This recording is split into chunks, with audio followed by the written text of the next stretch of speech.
state remained the nation's top exporter of completed passenger vehicles and tires and ranked second in ball and roller bearings, which are widely used in automotive, aerospace, and energy industries.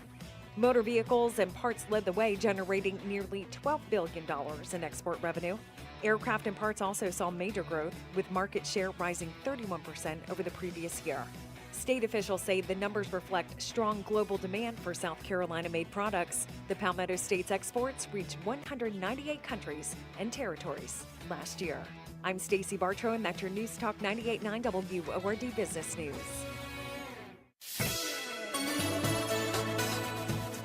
Now, the Carolinas' most trusted forecast from the News Talk 98.9 WORD Weather Center.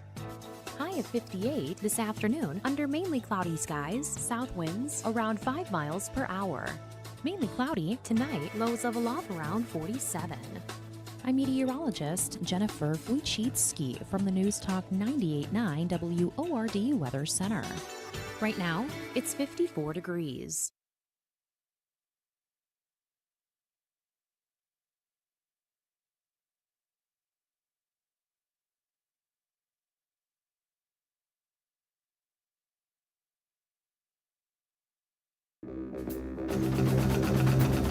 Hey, Charlie. Let's talk.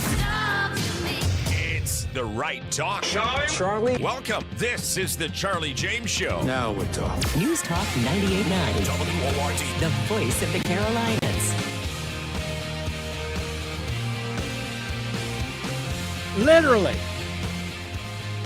Literally, holy cow. Consuming news in March of 2026 is like drinking out of a fire hose. I mean, we've got just everything. We got primaries going on. We got Arkansas. We got Texas. We got North Carolina. We've got ridiculous things happening with our South Carolina Supreme Court nominations. We've got we got a bill in the Medical Affairs Committee that would actually remove religious exemptions from vaccines, and it's crazy. And then we've got the war going on. Oh yeah, by the way, there's a war going on. And then we've got John Thune sending the Senate home for vacation. Meanwhile, we've got the SAVE Act sitting there just waiting to be voted on. And what does John Thune do? What does Thune do? Because remember, I don't care what he says, watch what they do, and you never have to interpret what they say. John Thune is sending the Senate home, but they're going to keep having pro forma sessions, which all that means is every couple of days somebody walks up and said, the Senate is now in session, and bangs the gavel. Nobody's in there. The Senate is now adjourned, and they all go home. This keeps Donald Trump from off-session appointments. Good grief. Good grief. It's unbelievable. So, we got so much. Then we got Nancy Mace. We got an ethics investigation into Nancy Mace. We got Nancy Mace questioning the Clintons in that hearing. I'm telling you what. It's a lot going on. But North Carolina, you guys do have a primary today. You need to get out there and make sure that you folks vote. Your polls are open until 7:30 tonight. That's 7:30 tonight. They've been open since 7 this morning. Get out there and vote. A lot of these things always depend on voter turnout. And if you're sitting there and you're going, I don't know if I'm going to vote today up here in North Carolina. I don't know if I'm going to vote in this stupid primary. It's not going to matter. It's going to matter. Because in a lot of these things, the primary is the election. So I just want you to go back. And remember what happened during Helene. Were you completely happy with your state's response during Helene? Oh, you weren't? Well, now's your chance to change something about that. Get some actual conservatives in there. Were you happy about that? Of course. And then I also want you to remember that, look at, just looking at Irina Zarutska. Remember her. Remember, there's another case. This young woman ran over a police officer. She had prior arrests. How many other hardcore criminals have been let go in the state of North Carolina because of these radical judges? That's why you need conservatives in the state legislature. You need to stop that crap. I mean, it is unbelievable, especially up in Mecklenburg County. And what gets me, and coming up in just a little bit, about an hour, we're going to talk with Kyle Kirby up in Mecklenburg County with the GOP. There is no Republican running for Mecklenburg County Sheriff. There's no Republican. That to me is crazy. We got to change things with our neighbors to the north. We got to change things. Okay. Also, and this is, I want to thank the texter that just texted me personally. I was already on this, pal, but I appreciate you letting me know. Here in South Carolina, they are trying to pull a fast one as far as closing the primaries are concerned. We'll tell you all about that in the next segment, because we've been screaming for that. We don't close the primaries. 20 years we've been talking about that. Close the primaries, close the primaries. And now they're trying to pull a fast one on you. I'll tell you exactly what's going on with that. So in North Carolina, we've got that race going on for their Senate, because Tom Tillis isn't running again. And good, because this is the guy you elected 6 years ago. Wants out of the White House. We just want numbers. We want 1,000 a day, 6,000 a day, 9,000 a day, because numbers matter, right? No, they don't matter. Quality matters, not quantity, quality. And what we've seen is a disaster. Under your leadership, Ms. Noem, a disaster. What we've seen is innocent people getting detained that turn out are American citizens. I could talk about the culture that's been created here with Stephen Miller aiding and abetting. I heard first reports that he was the one that said it was a domestic terrorist situation where 2 people lost their lives in Minneapolis. I've heard that report. Maybe you can refute it. I don't know that we'll have time for you to respond, because I'm giving you a performance evaluation here. I'm not looking for a response. So that's your senator up in North Carolina. That's Tom Tillis. Thank God, and I literally mean that. Thank God that man is going away. Again, rhino to the core, to his DNA, he is a rhino. This guy does not support the president. He doesn't support the American people. Obviously, because Kristi Noem's out there trying to protect the American people, and Tom Tillis is against her. So the enemy of your friend is your enemy. And Tom Tillis is an enemy. Good grief. How that guy ever got there. Let's go to Robert in Morganton, North Carolina. How you doing, Robert? Hi, good afternoon, Charlie. Yes, sir. North Carolina is doing voting right. Recently, they had passed the voter ID law. Right. And they are enforcing it. I went to vote in the primary early, and they asked me more questions than I thought they ever would. Is that right? Just to make sure that I am who I say I am, even though I presented my voter's ID card and driver's license. That was pretty interesting.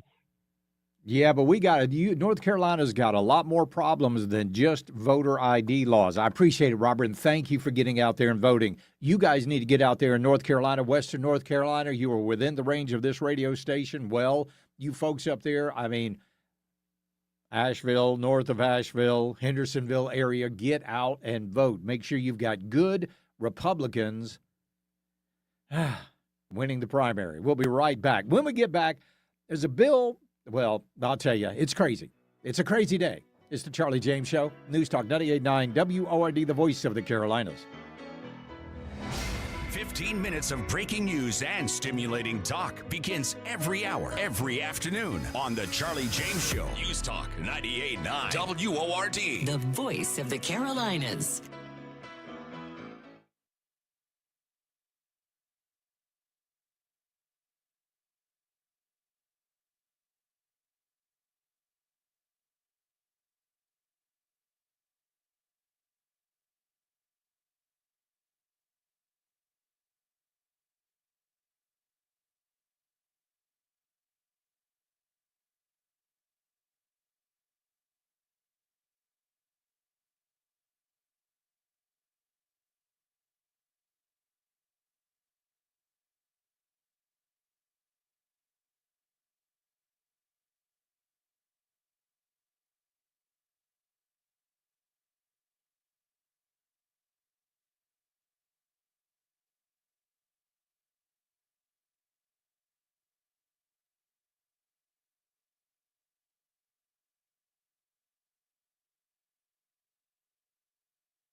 Let your fingers do the talking. Text the Common Sense Retirement Planning text line at 800-905-0989. This is the Charlie James Show on News Talk 98.9 WORD. The voice of the Carolinas. All right, y'all need to hear this right now. Let's go to State Representative Sarita Edgerton because they're trying to pull the wool over our eyes as far as closing the primaries are concerned. Sarita, tell everybody what's going on. Oh, wait a minute. I got to push the button first. I'm sorry. There we go. Good afternoon. Hey, can you hear me? I can now. Yes, ma'am. Okay, so yes, Mike Burns has filed 5183, which is sort of a compromise bill between the 3643 and the 3310 back Right. the whole debacle with that. And this new bill is 5183. It just discusses the primaries. And so they weren't going to hear it. So we sent him a letter today to Judiciary this morning, signed by all the sponsors, to request a hearing, which they have to do by the end of the year. Well, they put it on. We gave it to them this morning at like 11:30. They put it on for a 3 o'clock committee meeting. Now it's on tort reform, ad hoc tort reform, which I don't know what closed primaries had to do with tort reform. But they gave no public notice, or gave very little public notice, and there won't be any public testimony taken during the committee. So, again, did the fact that so many people showed up last time have something to do? Well, let's hide it. Let's kind of hide it in the tort reform subcommittee. And it'll be, well, we gave it a hearing. Yeah. We gave it a hearing, Yeah. and nobody wants it, and nobody showed up to talk about it, and you know, it's just a way to disenfranchise the voters who actually really want this.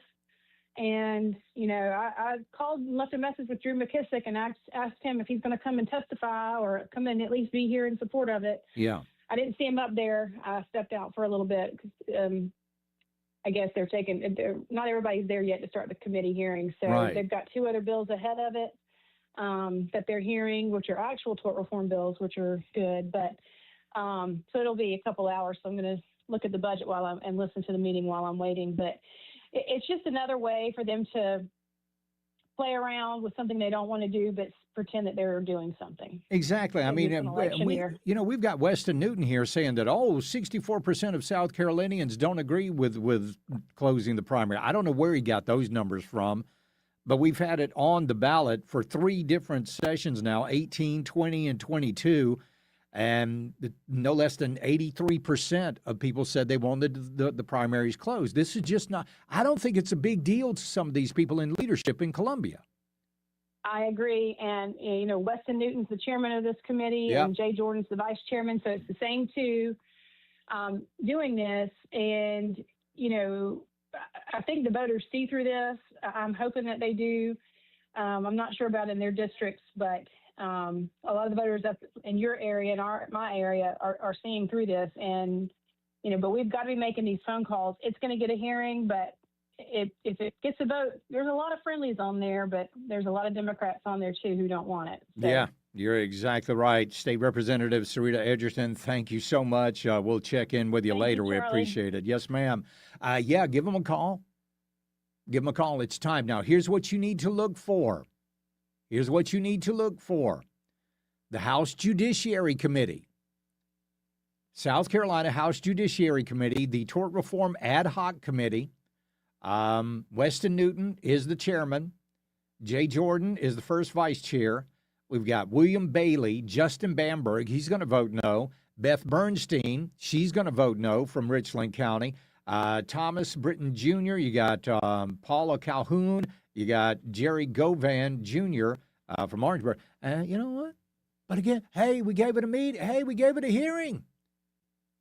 We know what you want. This is how Columbia works. God, we got to get this. This is why June 9th is so important. This is why June 9th and our primaries here in South Carolina are so important. Because Columbia says, we know what you want, but that's not what we want. And we're going to get what we want. The heck with what you want. They don't care. They don't care about you. I'm telling you, a greater truth has never been spoken when I say the vast majority of the people in Columbia and the House of Representatives, not including the Freedom Caucus members, they don't care what you want. This is their club. That's why they want to keep the Freedom Caucus out. It's our club, and you are not going to tell us what to do. Well, coming up on June 9th, you can tell them what to do, and that is to pack the bags and hit the bricks. That's why we got to get out there and vote. I'll give you another great example. There is a bill. S-897. S-897. By the way, you guys ought to be on the phone calling your representatives right now. I mean, you ought to be dialing them up. I don't care if it's your representative or anybody else, you call them up. And if you don't know who your state representative is, all you got to do is text us, SC-REP, that's SCREP, to 800-9050-989. That's the Common Sense Retirement Planning text line. That's SC-REP. Now, the South Carolina legislature wants to do away with religious exemptions for vaccines. Yes, Bill S-897. This, well, I'm going to read it to you. And this was introduced by, who did sponsor this? Looking for it. Matthews. Matthews did this. Okay, so here we go. It says, to amend the South Carolina Code of Laws by amending Section 4429-180 relating to the vaccination and immunization requirements of school pupils and daycare center children so as to remove the religious exemption for the MMR vaccine for children attending public schools. So if you've got a religious exemption, if you've got a religious objection to vaccinating your child with the MMR vaccine, well, that's about to go away. Now, they're going to have a meeting on this tomorrow at 10 a.m. These are your state senators. The Senate Medical Affairs Subcommittee. They're going to have a meeting tomorrow at 10 a.m. You need to be calling your state senators and saying, no.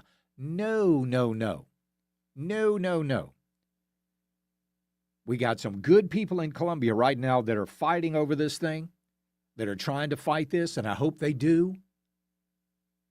And I'm not sure when Matthews came up with this,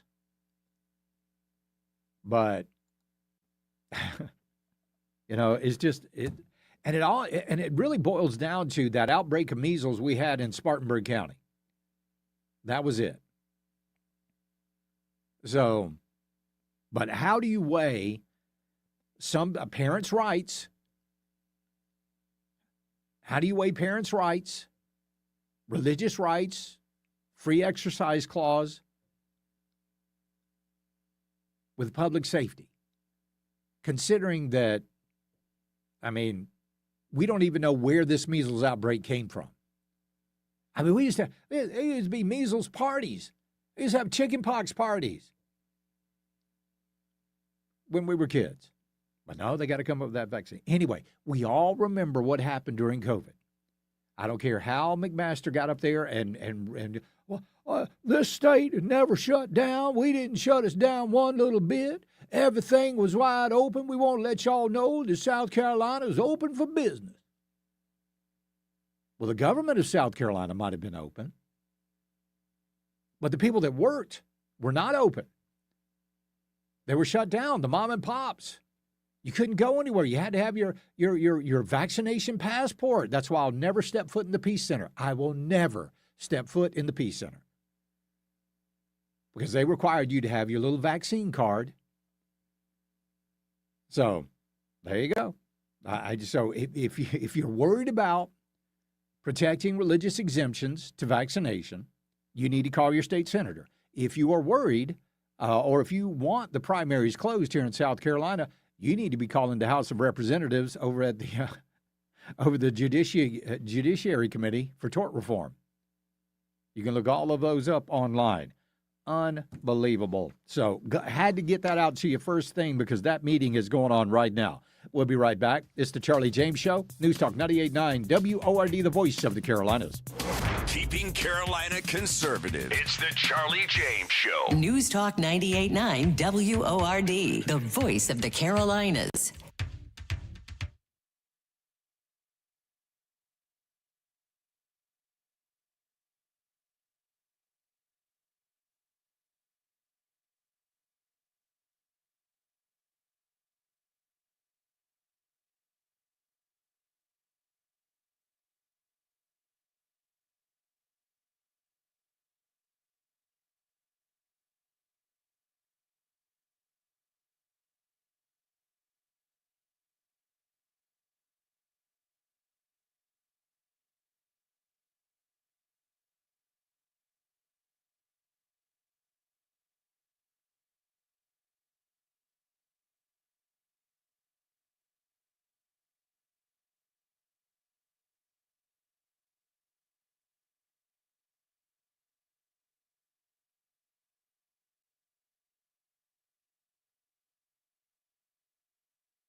or call.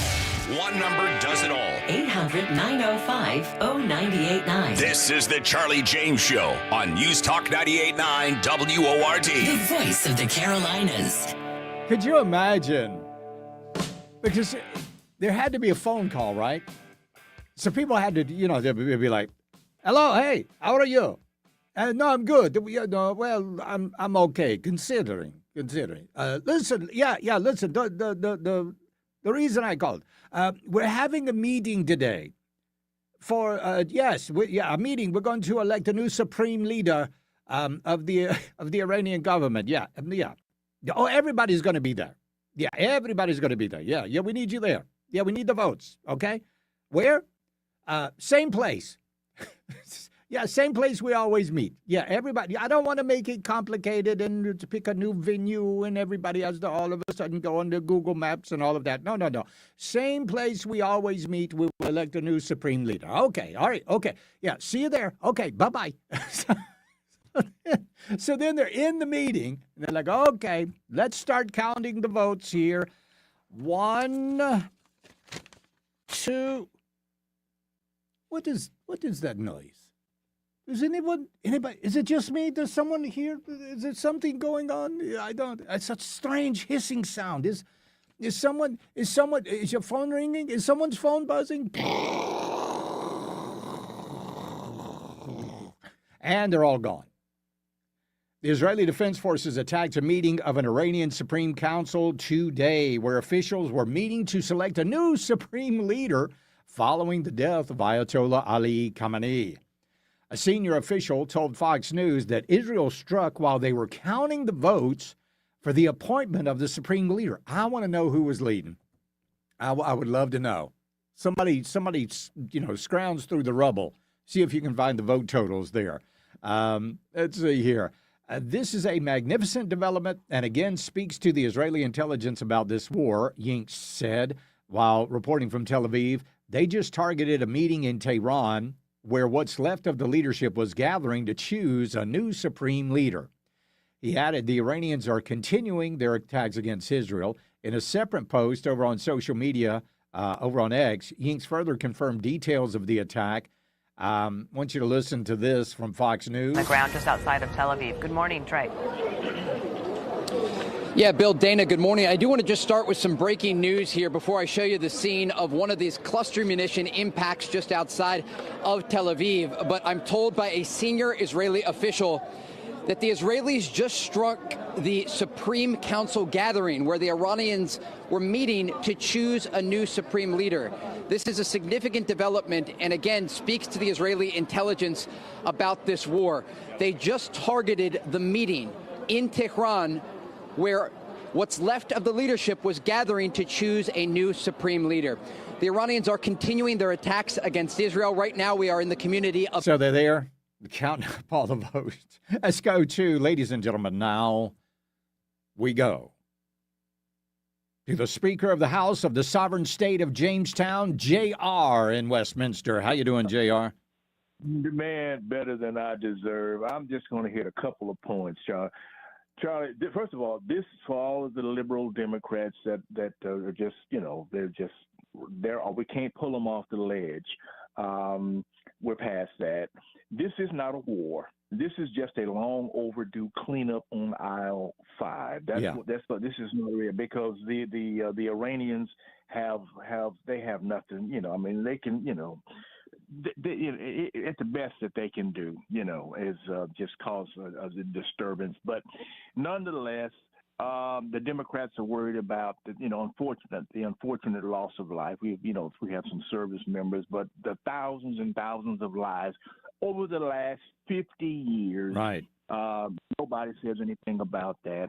And the bottom line. Then, of course, the pundits, nobody cares about what Tucker Carlson says. Nobody cares about what Megyn Kelly says or Candace Owens. Nobody cared because what they do is just for the likes and the subscribes and the followers. And and I did hear the Crown Prince, Pahlavi. He said he had something nice to say about Lindsey Graham. Unfortunately, he may be a friend to the Iranian people. He's no friend to South Carolinians who voted him into office. I wish he was attentive to the South Carolinians as he was to the Iranians and everybody else around the world. But nonetheless, Charlie, I appreciate you for keeping it real with all of the listeners worldwide and even those here in Jamestown. But, we just sit back and you just give us the facts and people can think for themselves. Sure. Inside, but this is a war. No, this is a cleanup. This is a long overdue cleanup on aisle 5. And, and I have met some tremendously great people from Iran over the years, some Persians. They've treated me fantastically, man. And the people there don't deserve it. Isn't it funny? I'll close on this. They're the ones cheering in the streets. Yeah. And the Democrats are the ones louting and weeping. Rashida Tlaib weeping over the dead Ayatollah. But the people that live there are cheering and shouting in the streets, praising Trump. Yeah. Yeah. Exactly right. What you do. I appreciate it. Like Thank you, JR. Thank you. And he's absolutely right. Yesterday, even into late last night, into this morning, you had people all in the streets with American flags, Israeli flags, Iranian flags, all dancing together to the YMCA, doing the Trump dance to the YMCA. And this is what the Democrats, and this is especially what the globalists do not want to see. I mean, here they are in New York, and Mondani's just got to be, he's soiling himself over this. He truly is. Because we've got a president that is just, after 47 years, and I do think that's appropriate, that Iran was ruled for 47 years under the Ayatollah, and Donald Trump's putting an end to that, the 47th president. So those people are happy. Iranians are happy. Iranian Americans are happy. They're ecstatic over this. But you know who's not happy? Well, the people that are never happy. They're not happy about anything. And that is the average white liberal. When we get back, I'm going to tell you what the average white liberal is doing right now. And not only that, what they are wearing. Yeah, the left has a brand new hero, y'all. Forget Che Guevara. Nope, sorry, Che. Your days are over. The left has a new hero now. That's coming up. It's the Charlie James Show. News Talk 98.9 WORD, the voice of the Carolinas. Hey, it's Tara. I do the homework and give you the facts every morning starting at 6 on The Tara Show, only on News Talk 98.9 WORD, the voice of the Carolinas.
Charlie Speaks. You listen on your time. Get the show on demand. Text podcast to 800-905-0989. The Charlie James Show on News Talk 98.9 WORD. The voice of the Carolinas. It was George Orwell who said in 1984, the book 1984, it was always the women, and above all, the young ones, who were the most bigoted adherents of the party. The swallowers of slogans, the amateur spies, and the nosers out of unorthodoxy. See, even George Orwell back then knew how easily women could be manipulated by the party. He knew that then. And here in 2026, 2025, 2026, we have really seen that in full force. I want you to listen to what is going on. All right? This is in New York City. Here we go. Yeah. Do you know what this is? This is liberal white, primarily liberal white women marching in support of the Ayatollah. What? Are you kidding me? Are you literally joking? Have they not read? Have they not seen the Ayatollah and a lot of these mullahs, how they feel about women, what they do to them? Do you know about female genital mutilation? Do you know about that? You might want to look that up. That's what they require. Some sects require that of women. You should beat your wife, but not enough. Not enough to cause, internal damage. No. Stop before you start. You cause internal damage. But they allow men to beat their women. And these people, not only are they marching in support of the Ayatollah, they're carrying pictures of him. They've got him on T-shirts now. This is mass psychosis. It truly is. It truly is mass psychosis. When Donald Trump said this about the liberals, these people are crazy. He was absolutely right. These people are crazy. They're nuts. To support a man like the Ayatollah? I mean, they're literally, so it wasn't long ago, it was just a few hours ago, hundreds of Iranian university professors and tech experts signed a statement declaring the Constitution of the Islamic Republic illegitimate and calling for the immediate transfer of power to the people. And they want to elect a democratically elected leader. But no, American liberals are marching in the streets of Manhattan in support of the Islamic regime. Over in Asia, there's a soccer tournament. It's called the Asia Cup. I want you to listen to this. Here we go. Do you know what this is? That is the anthem of the Islamic regime. I believe it was last night. They had the opening match of the Asia Cup. One of the teams was the women's Iranian soccer team. None of them sang with the national anthem. None of them sang with the national anthem. They protested the national anthem because they know what they have to live under. But no. White liberal women, listen, I don't care who you are. I don't care if you're black. I don't care if you're female. I don't care what nationality. I don't care what color you are. I don't care what economic circumstances you are in. A white liberal woman knows more than you. If you are a black conservative, you're hated by the white liberal women. And there was a study out, and I talked about this a couple of days ago, but there was a study out that actually said that women are less tolerant of people who disagree with them politically than men are. I know. John's kind of tilting his head there, like, what? What did you say? No, I thought women were supposed to be so. They're not. They are not. Let me repeat that. They are not. Men are far more tolerant of people with other beliefs. Far more tolerant than women, especially liberal women. Liberal women, they don't even want to talk to you. Well, it's good for me because I don't have to talk to liberal women. That's a great thing. But they're the ones that are marching in the street. I mean, could you imagine? I mean, seriously. We had 2 World Trade Center bombings. We've had terrorist attack after terrorist attack around the globe. We had, as some estimates, 30,000 people that were just slaughtered by the Islamic regime because all they wanted was freedom. You've got acid attacks. You've got young women with their eyes gouged out. That's an actual thing that also happens. You've got honor killings. When a young woman dishonors her family, they can just kill her. That's okay. You got the subjugation of women and these white liberals out there because Donald Trump is actually attacking Iran. Then all of a sudden, let me tell you something. If this were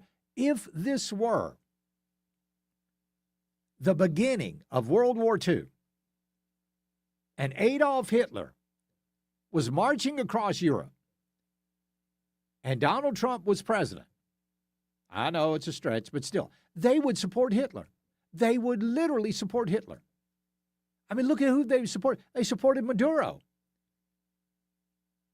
Even Ana Navarro was done. Oh, he's horrible, but we shouldn't have done that. Even Ana Navarro is like, oh, yeah, the Ayatollah's horrible, but we shouldn't have done that. Well, who's going to do something about it? Who's actually going to do something about it? They would rather see Donald Trump killed than the Ayatollah. No joke. No joke. I'll say it again, just for those of you in the back who weren't paying attention. The left, especially the liberal women, would rather see Donald Trump killed than the Ayatollah. And that, folks, is a fact. When we get back, we'll find out what's going on in Mecklenburg County with Kyle Kirby, the Mecklenburg County GOP chair. It's the Charlie James Show. News Talk 98.9 WORD, the voice of the Carolinas. Grit, truth, and a whole lot of common sense. It's the Charlie James Show on News Talk 98.9 WORD, the voice of the Carolinas.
Hey, Charlie. Let's talk. It's the right talk. Charlie. Welcome. This is the Charlie James Show. Now we're talking. News Talk 98.9 WORD. The voice of the Carolinas. All right, welcome back to the program. Let's go to Priscilla in Inman and talk to her. Priscilla, welcome. Wait a minute. I don't know why that button didn't go. Priscilla, welcome. How are you? I'm good, thank you. Yes, ma'am. I just need the info on the measles vaccine topic. Okay, that is... I'm a grandma. Okay. Wait a minute. I'm a grandma. Okay. I'm almost 80 years old. And the thoughts of my grandchildren having to go through those injections, that's awful. Yep. It shouldn't have to be that it's a Christian thing. It should be that I don't want it, so Yeah. I don't have to take it. Well, you need to reach out to your state legislature and tell them to vote no on S-897. Do you have that information? Well, here's what you need to do. You know the number you just called to get into the program? Yes, sir. Okay, you need to text SCREP, SC-REP, to that same number. Send us a text. It will send you a link back, and it will have all, and you put in your address, and it will have all of your state legislators on there. Don't worry about Lindsey Graham and Tim Scott or whoever is in your United States representative. We're talking about your South Carolina state senator and your South Carolina state representative. It's got them all listed right there for you. Okay, thank you. SCREP. Bye-bye. I appreciate it, Priscilla. Up in North Carolina, they are having a primary today, but it is 4 o'clock, and we've got to do this. I pledge allegiance to the flag of the United States of America and to the republic for which it stands, one nation, under God, indivisible, with liberty and justice for all. Oh, beautiful for spacious skies, for amber waves of grain, for purple mountain majesties.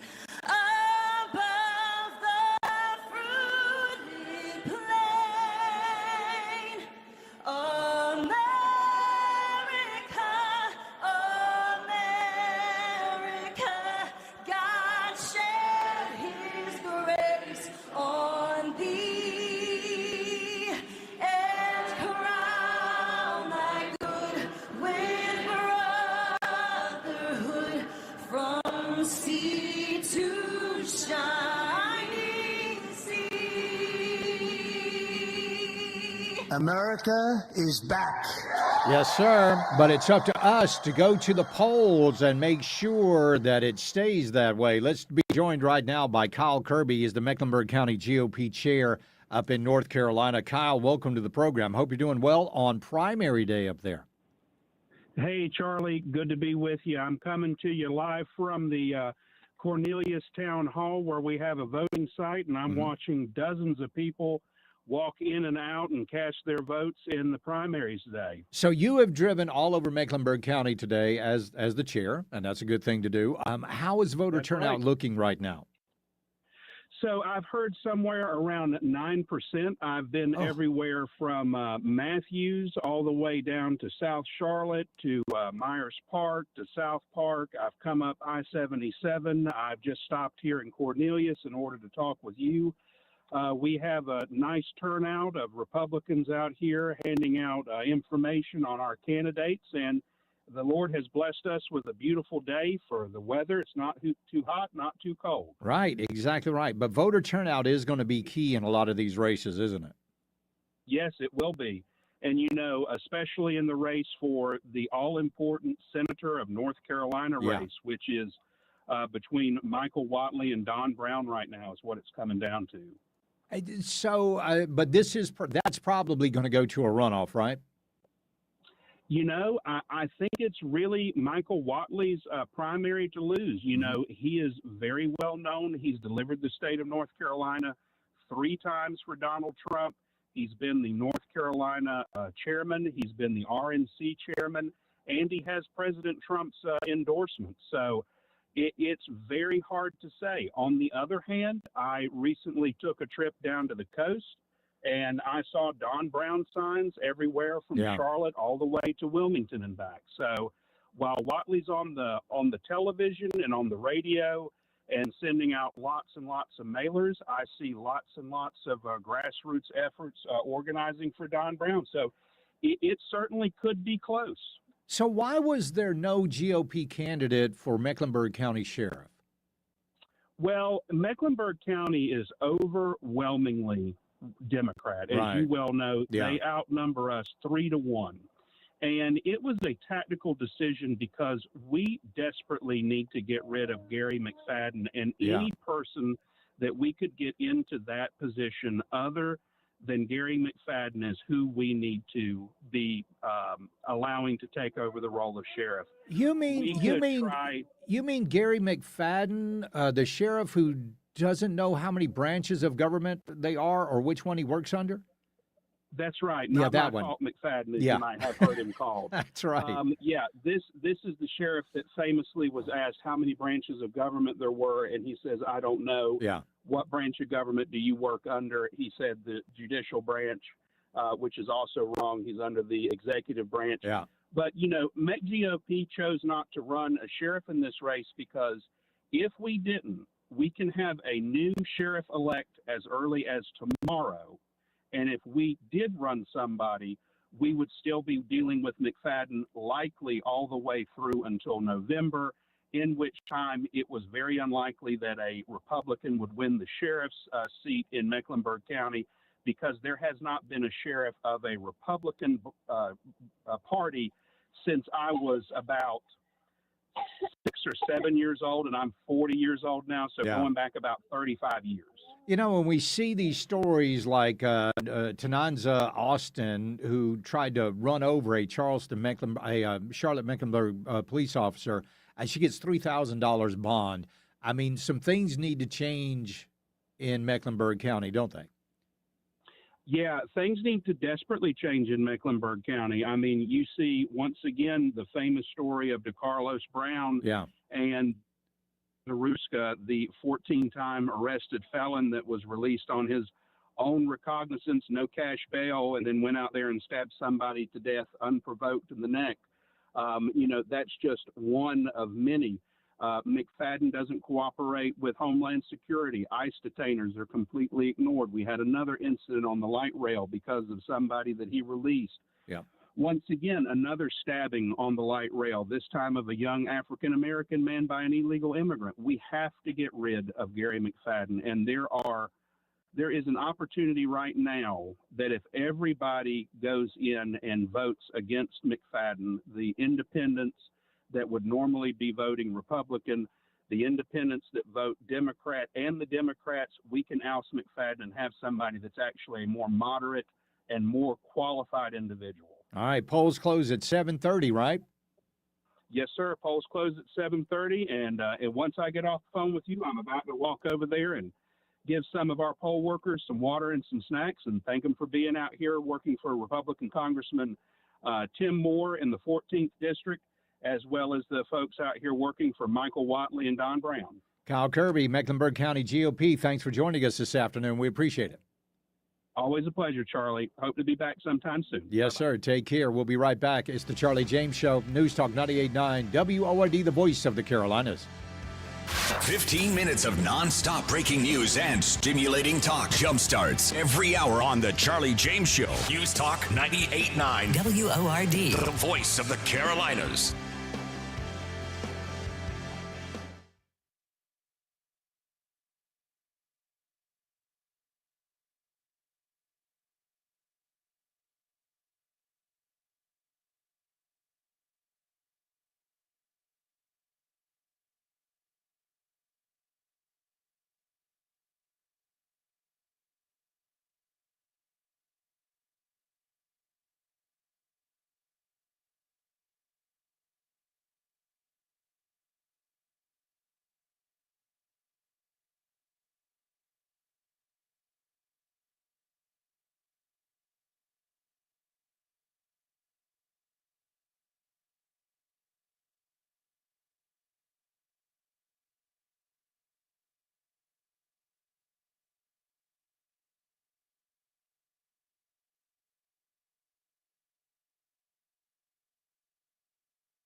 up and type your message on the Common Sense Retirement Planning text line. 800-905-0989. This is the Charlie James Show on News Talk 98.9 WORD. The voice of the Carolinas.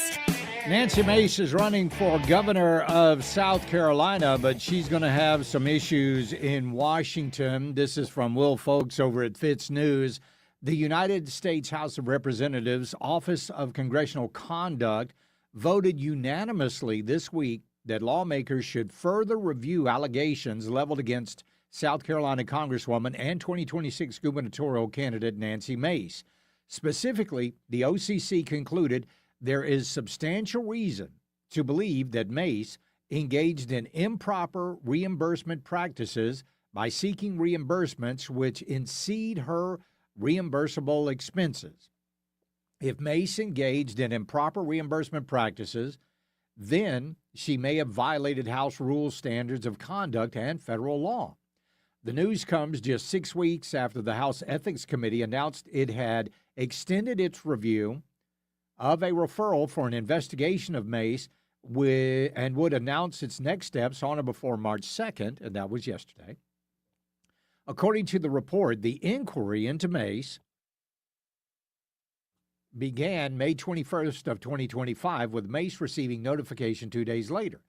The investigation appears to revolve around reimbursement programs for lodging expenses in Washington, D.C., which Mace is accused of habitually violating. Representative Mace received reimbursements in 2023 and 2024 for lodging expenses, but the amounts reimbursed do not appear to reflect her actual incurred lodging expenses. On her trips to the Capitol, Mace stayed at the home she owned with her former fiancé, Charleston entrepreneur Patrick Bryan. Per the terms of a congressional reimbursement program adopted in April of 23, she was permitted to seek reimbursement for certain costs associated with the home and its upkeep.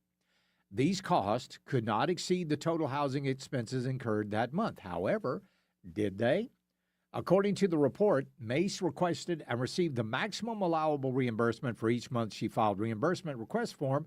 However, information provided to the OCC suggested she was reimbursed more than the true cost for the property during the several months of 2023 and 2024. So, we will see what happens with this and Nancy Mace. Now, Nancy Mace was one of the people, oh, by the way, coming up at 4:45, we're going to be talking with Representative William Timmons, who is over on the House Oversight Committee, and we're going to talk to him about the interviews with Bill Clinton and Hillary Clinton.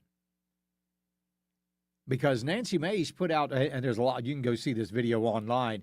Nancy Mace made this allegation that Hillary Clinton started screaming during the questioning, and she put out a video. Let's take a listen to some of this. Till her crimes were revealed and she was indicted and tried and convicted, I don't think people knew very much about at all what she was doing. And then how do you know Howard Lutnick? I know Howard Lutnick because when I was senator on 9/11, the firm he headed, Cantor Fitzgerald, suffered the greatest loss of life. As I recall, something like 650 of his employees were murdered by terrorists that day.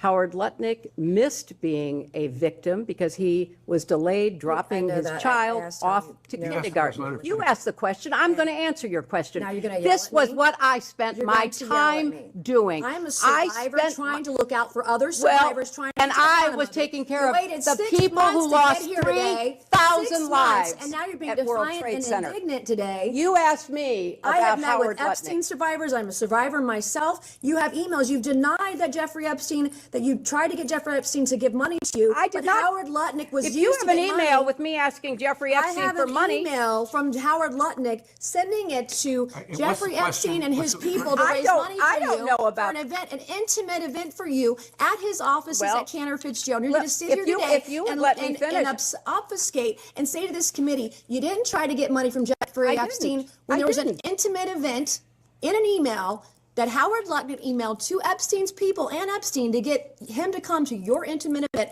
at Cantor Fitzgerald, a very small event. And so I'm not going to put it. You want to yell at me, that's fine, but I'll yell right back. Well, okay? I am looking out for it's survivors. very- I'm doing look- the job that you would not do and refuse to do as Secretary of State. Thank you, and I yield back to Congresswoman.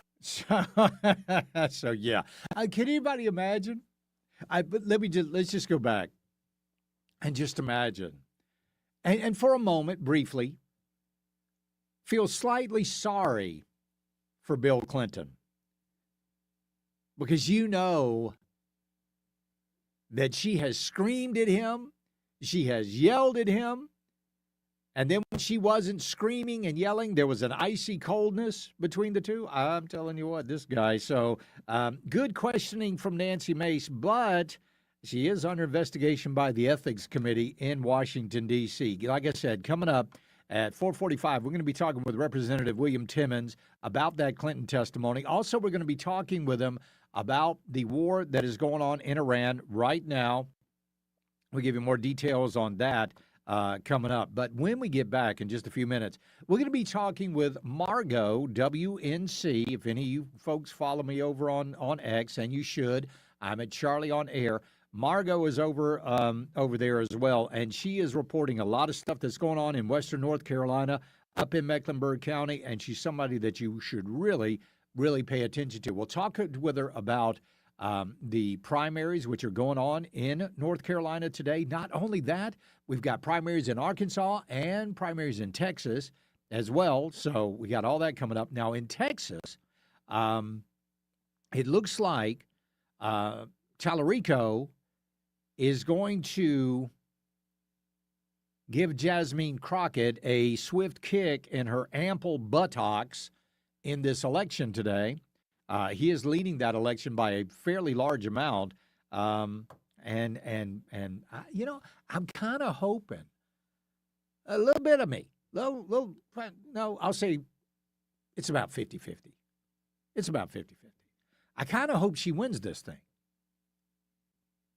because that's just going to be an unbelievable shellacking in Texas. And no, again, we'll give you an update on the primaries. I asked Drew McKissick a few minutes ago if he was able to get to the meeting or the hearing with the Tort Reform Committee. For some reason, the closing the primary bill, H5183, went to the Tort Reform Committee, and they gave it a hearing today. That was about an hour ago. And I asked him, I said, are you in on this meeting? He said, I didn't even find out about it until after it started. I didn't even know. And you know what? That was the plan. That was the plan. When people in Columbia do dirty, sneaky things, it's because they don't want you to have a say. We'll talk a little bit more about this coming up. We'll be right back. It's the Charlie James Show. News Talk 98.9 WORD, the voice of the Carolinas. Into the Upstate Talk Octagon. A few left jabs and a lot of right uppercuts. It's the Charlie James Show on News Talk 98.9 WORD. The voice of the Carolinas.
Chat with Charlie. 800-905-0989. Save it on your phone. This is the Charlie James Show, only on News Talk 98.9 WORD. The voice of the Carolinas. All right, I just got a bit of an update on S5183. That is a bill. It's kind of a compromise bill that would close the primaries here in South Carolina.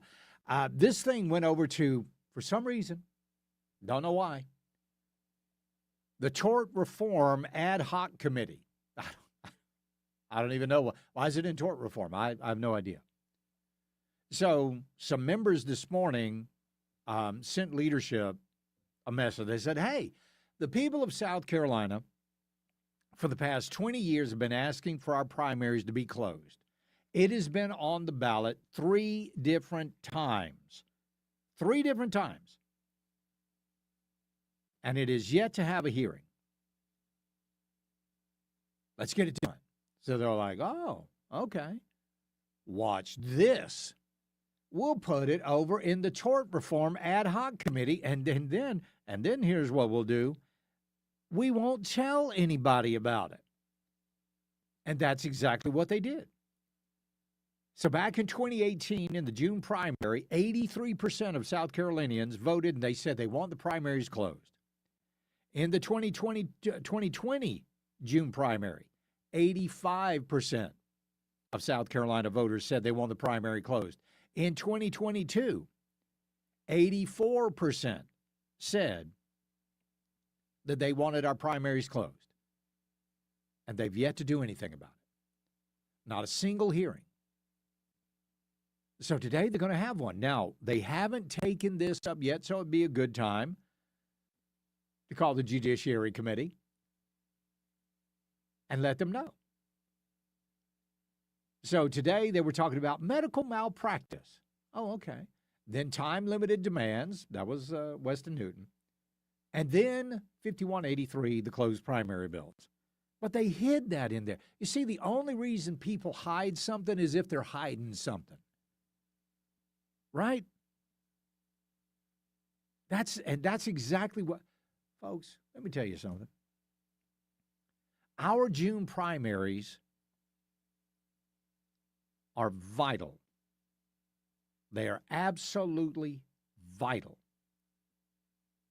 You have got to get out and vote. And I'm not talking about 13.5% voter turnout. If you want real change in this state, and listen, as bad and as horrible as you think Columbia is, it's worse. Let's just give you this just a little analogy. If you live in a house with a septic tank, you know where that septic tank is. You know where it is. You know what's under there, and you know what's under there is bad. But until you start digging down and you take the lid off that septic tank, you really don't fully understand how bad it is. It is just that bad. It's worse. We have got some of the single most corrupt people you have ever met in your lives in Columbia. Columbia, South Carolina, supposedly a ruby red state. These are the same people that you're probably not going to get to benefit from the one big beautiful bill and those tax reductions that President Trump fought for. Probably not going to get that. Certainly not by April 15th. Oh, maybe next year. Maybe next year. They couldn't even go along with the president on the one big beautiful bill. It's the same people that want to take away your religious exemption to the what is it? Mumps, measles, and rubella shot. The MMR. A lot of people out there say, no, my religion says no shots. Well, Tough Darts Farmer, we're going to do away with that with S897. We don't care about you. We only care about us. And us, see, in Columbia, us is all that matters. And I'm not talking about us. I'm talking about their us. We're going to do what we want. See, these people, they get into office and they think they've got some sort of a mandate And they really don't. They literally forget where they came from. They literally forget where they came from. And even more importantly, they forget the people who put them there. Something about drinking out of the Broad River in Colombia changes your attitude about back home. So we've got to do something. And that something is coming up on June 9th. Get out there and vote. 13.5%, like I said, is not going to cut it. We need much more than that. We need people so mad. You need to be so angry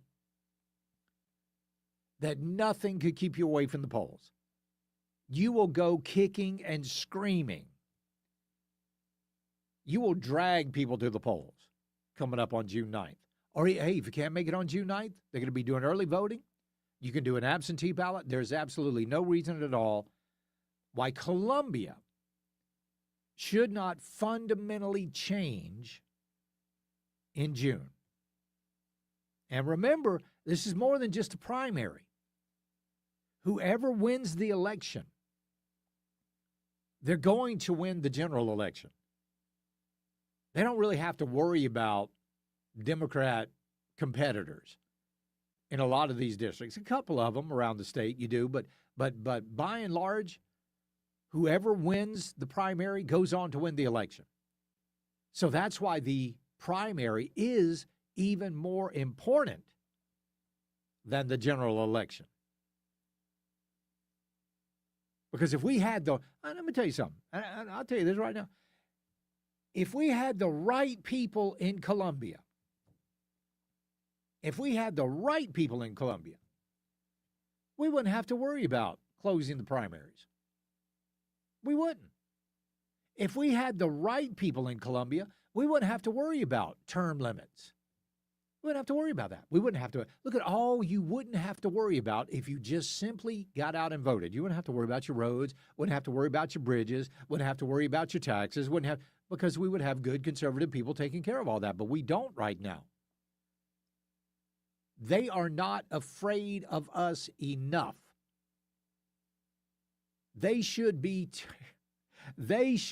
terrified. They really should be. Let's go to Lee in Greenville. Lee, welcome. I do. Just real quick. I got a friend, went to Columbia, and he had a meeting with one of the top dogs down there. I don't want to say any names. And explaining, trying to appeal to this particular position. And this politician looked right at him and said, "But you don't understand. I see what's best for the world. I make my decision that way." They can look for the rest of the world to vote them in. I appreciate it, Lee. Thank you. I got to hit a break here, though, because when we get back, we'll be talking with Congressman William Timmons. That's coming up next. It's the Charlie James Show. News Talk 98.9 WORD, the voice of the Carolinas. Giving the left heartburn. Afternoons 3 to 7. It's the Charlie James Show on News Talk 98.9 WORD, the voice of the Carolinas.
Interact on the Common Sense Retirement Planning text line. 800-905-0989. Text or call. One number does it all. 800-905-0989. This is the Charlie James Show on News Talk 98.9 WORD. The voice of the Carolinas. All right, let's go to the phones right now and talk with Congressman William Timmons, who joins us. Congressman Timmons, welcome. I hope you're doing well, sir.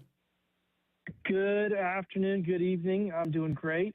Just got back to D.C. We got a jam-packed week ahead. Lots happened. Yeah, lots have happened. Now, let's go first to the testimony from Bill and Hillary Clinton. Did you guys get the answers that you were looking for on the Oversight Committee?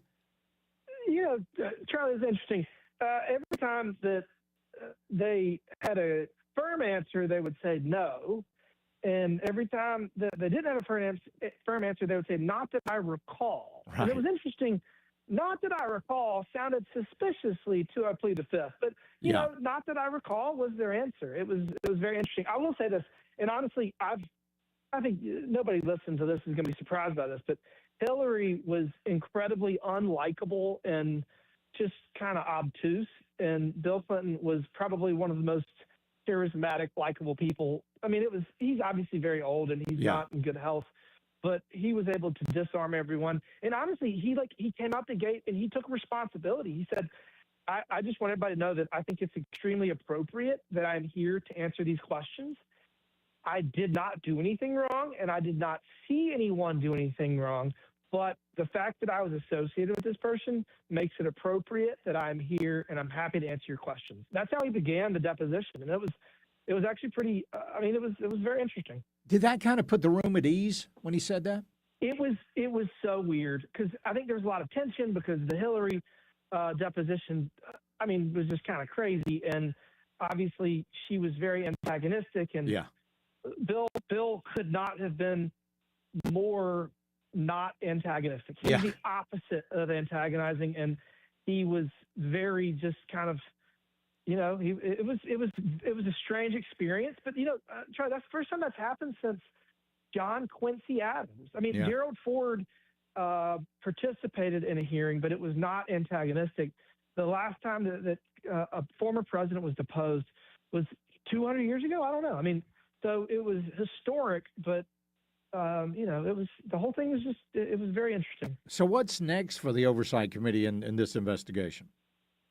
Well, it looks like we're going to have Secretary Lutnick come in, and he's going to explain why he took his family on his boat to Epstein Island, and I think that's probably appropriate. Yeah. And, we're going to continue to chase this down.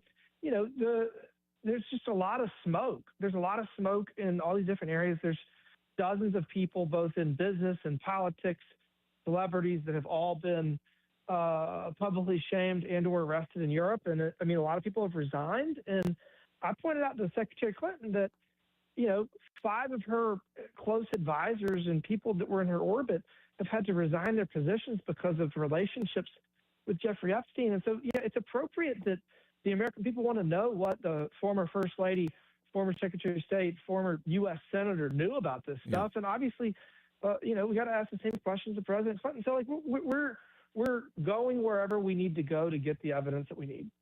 Did any of their questions kind of raise your eyebrows a little bit? Any of their answers, rather? My biggest thing that frustrated me was just Secretary Clinton was so incredulous. She was so indignant. She was so just kind of just nasty. And so I just pointed out to her, I was like, listen, you're around all this stuff. Jeffrey Epstein came to the White House 17 times in 2 years. I've been in Congress for 7 years and I haven't come 17 times. Yeah. And I've been in Congress for 7 years and I haven't come 17 times. So, right. It's just the president flew on Lolita Express 26 times and President Clinton did. And then, 5 people that have either been in her orbit or were close advisors have had to resign because of this. Jeffrey Epstein gave $20,000 to her Senate campaign. The head of the National Democrat Senatorial Committee that got Hillary Clinton elected had to resign his position. So, there's just so much smoke, and so we got to look for the fire. And I mean, I don't think that Hillary Clinton necessarily has a ton of culpability, but she was around it, and we need to ask her what she knew and when. And obviously, President Clinton had hard questions to answer too. And absolutely, we're just doing our job. All right, let's go to Iran. A lot of people saying this is an unconstitutional action by Donald Trump. Of course, no other president has had those claims against him. Have you seen any justification for this war? Well, I mean, first, Obama dropped bombs and attacked countries dozens of times. So, I don't even, Democrats, if not for double standards, they have no standards at all. But so obviously the Iranian regime, the former Iranian regime, has chanted death to America. They've attempted to produce nuclear weapons repeatedly. It's just been an ongoing struggle. And so they clearly presented a threat, and to respond to their first strike would have resulted in mass casualties. Yeah. And obviously we have been much more fortunate. So we need to make sure that we are not on the receiving end of their threat versus our neutralizing their threat. And I mean, they've killed thousands of Americans through their proxies. And I think it's past time. This should have happened 20 years ago. Sure, and it's just happening now. And, but can you believe, people are protesting on behalf of the Ayatollah? Listen, President Trump's ability to get Democrats to defend, the head of a cartel, you've got all these like transgender loving, LGBT people that are like actively protesting Trump taking out the Ayatollah when they kill people for thinking gay thoughts, no less acting on them. I mean, so it's just crazy. I mean, I don't think they had any idea what they're talking about. Yeah, you're exactly right. So we'll see what comes of that. So he's got 55 days left of this action before he has to get congressional approval? I would say that this is probably going to be far shorter than that. Yeah, I believe so. I think that we're going to cut off the head of the snake, and we're going to say, try again, Iranian people. We support you to be a productive partner in the global community, but we're not going to let you kill your own people. I mean, there's reports that the Iranian government has killed 30,000+ citizens. Yeah. And they're just, at some point you have to act. If a country's going to kill 30,000 of its citizens, slaughter them, I mean, if you have the ability to stop them, you have an obligation to do so. You're exactly right. Congressman Timmons, thanks for joining us this afternoon. We appreciate it. Look forward to next week. Be well. Take care. We'll be right back. It's the Charlie James Show. News Talk 98.9 WORD, the voice of the Carolinas. 15 minutes of breaking news and stimulating talk begins every hour, every afternoon on The Charlie James Show. News Talk 98.9 WORD, the voice of the Carolinas.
Hey, Charlie. Let's talk. It's the right talk. Charlie. Welcome. This is the Charlie James Show. Now we're talking. News Talk 98.9. WORD. The voice of the Carolinas. And welcome back to the program. Let's go to the WRD talk line, 800-9050-989. We'll talk to Steve in Greenville. How you doing, Steve? Doing great, Charlie. I'll tell you what, I just love your show. Thank you, sir. And oh man, I got all kinds of stuff. I'm gonna try to center on one thing that you've been talking about, and you know what? It all boils down to the money, doesn't it? Yeah. Yeah. You're right. And always does. And I'm so frustrated. All I can say, I'm frustrated.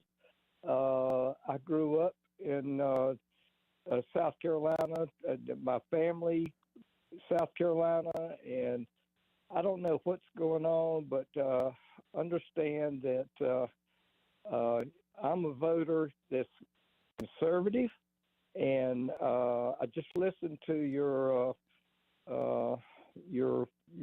message that you had, and I'm frustrated. And so what do we do about it? What do we do about it, Steve, with all of this frustration that we not only have here in South Carolina, but as Americans and good patriots? What do we do about it? We get out and vote. Yes. Like you've been talking about. That's but right. I hope we've been living. Greenville is exploded. South Carolina has exploded. All these politicians have said, "Oh yeah, we're going to grow, grow, grow."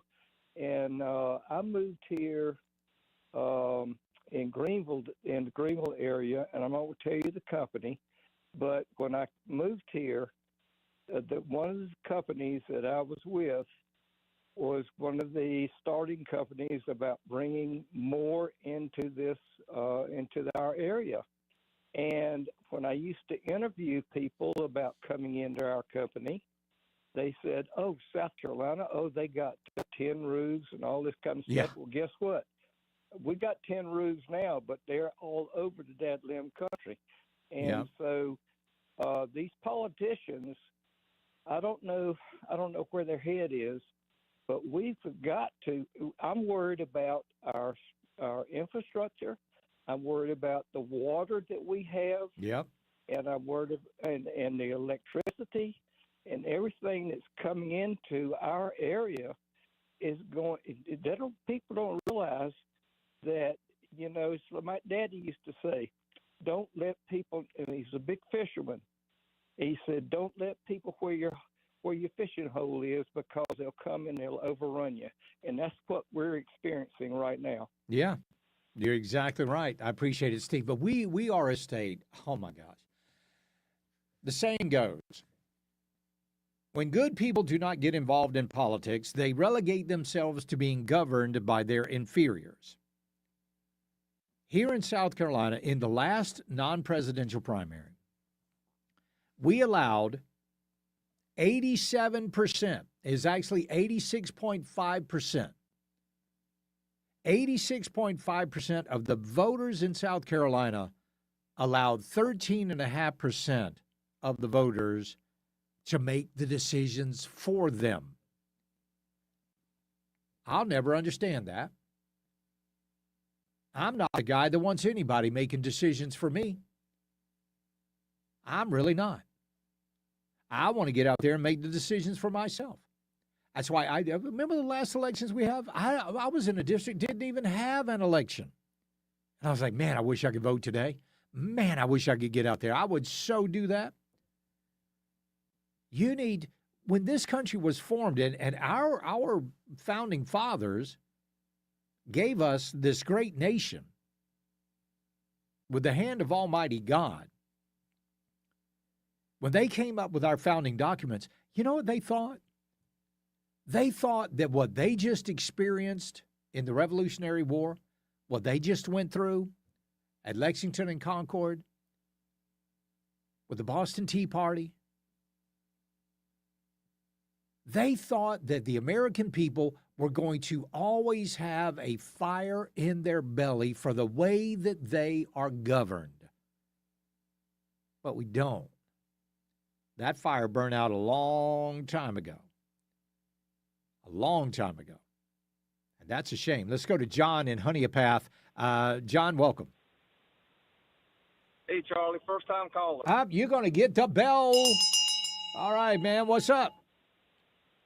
So, we know that they're in Colombia, the representatives, the leadership, they're corrupt. They're rhinos. Yeah. And, we're talking about how can we make this state better, and we have to go out and vote. Right. So, my representatives, he's not in leadership. So I'm going to go and I'm going to vote. My guy, he's good. And my question is, we know how corrupt the leaders in Colombia are. Sure. Because we have this radio station. Yeah. And if it wasn't for this radio station, I wouldn't know that. And my question is, do listeners or do the people that don't live in the upstate, are they aware of how corrupt the people are in Colombia? No. No, they're not. So, they are not. Okay. So they are then not. that's the problem. It is. What I'm thinking is, you can listen to this radio station, on iHeartRadio. Yeah.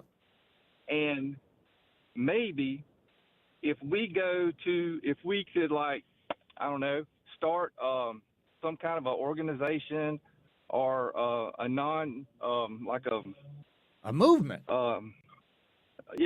Where we could donate money and then potentially purchase billboards in areas that these rhinos that are in leadership represent, to tell them, hey, download, this radio station on iHeartRadio and find out how corrupt your leadership is.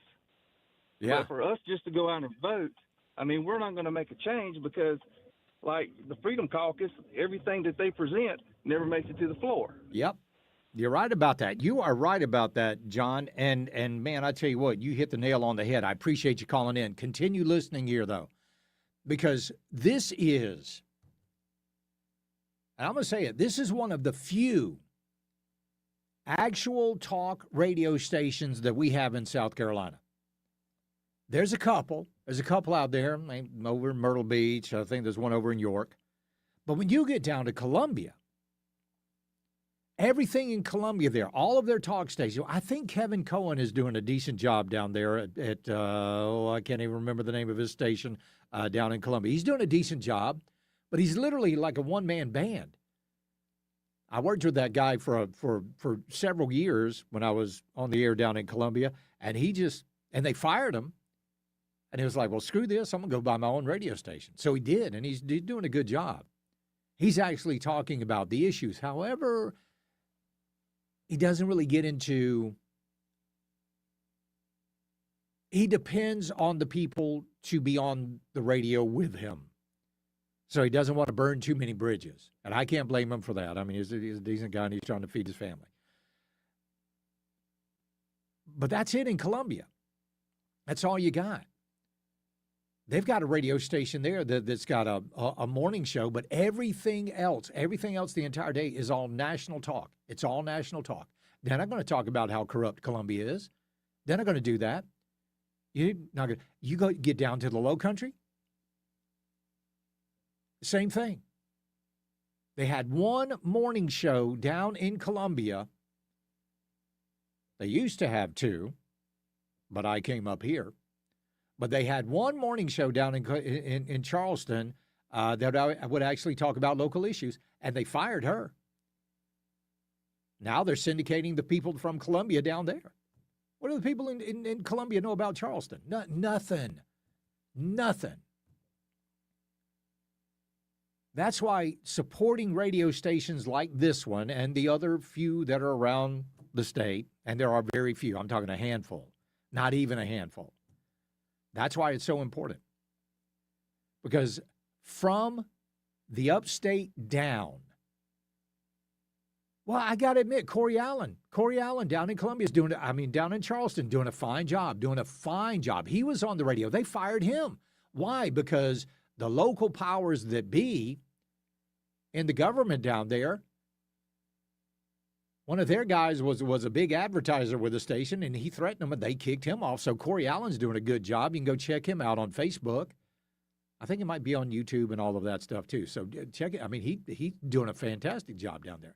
But that's it. That's all they got.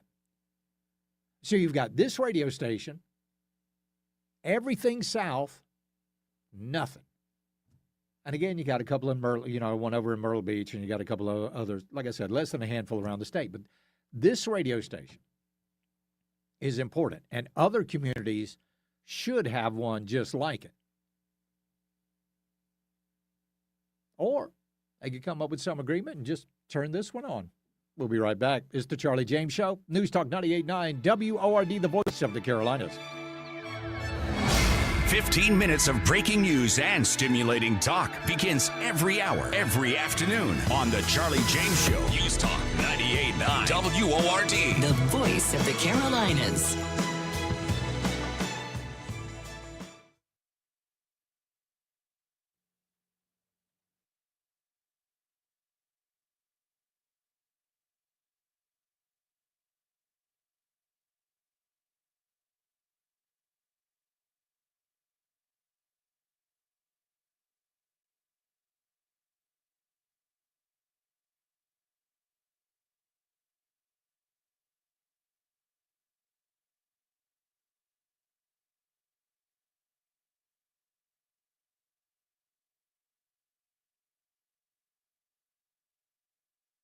Cloudy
Well, let's go to the WRD talk line. We'll talk to Todd in Franklin. How you doing, Todd? Hey, Charlie, I'm glad you took my call again. You know, everybody in South Carolina, I used to live there in Fairplay, South Carolina, man. And I moved up to the Western Carolinas in Franklin, North Carolina. We got no radio stations up here. We get you once in a blue moon. What? I got good, clear skies, so I got you now, but nothing in Franklin.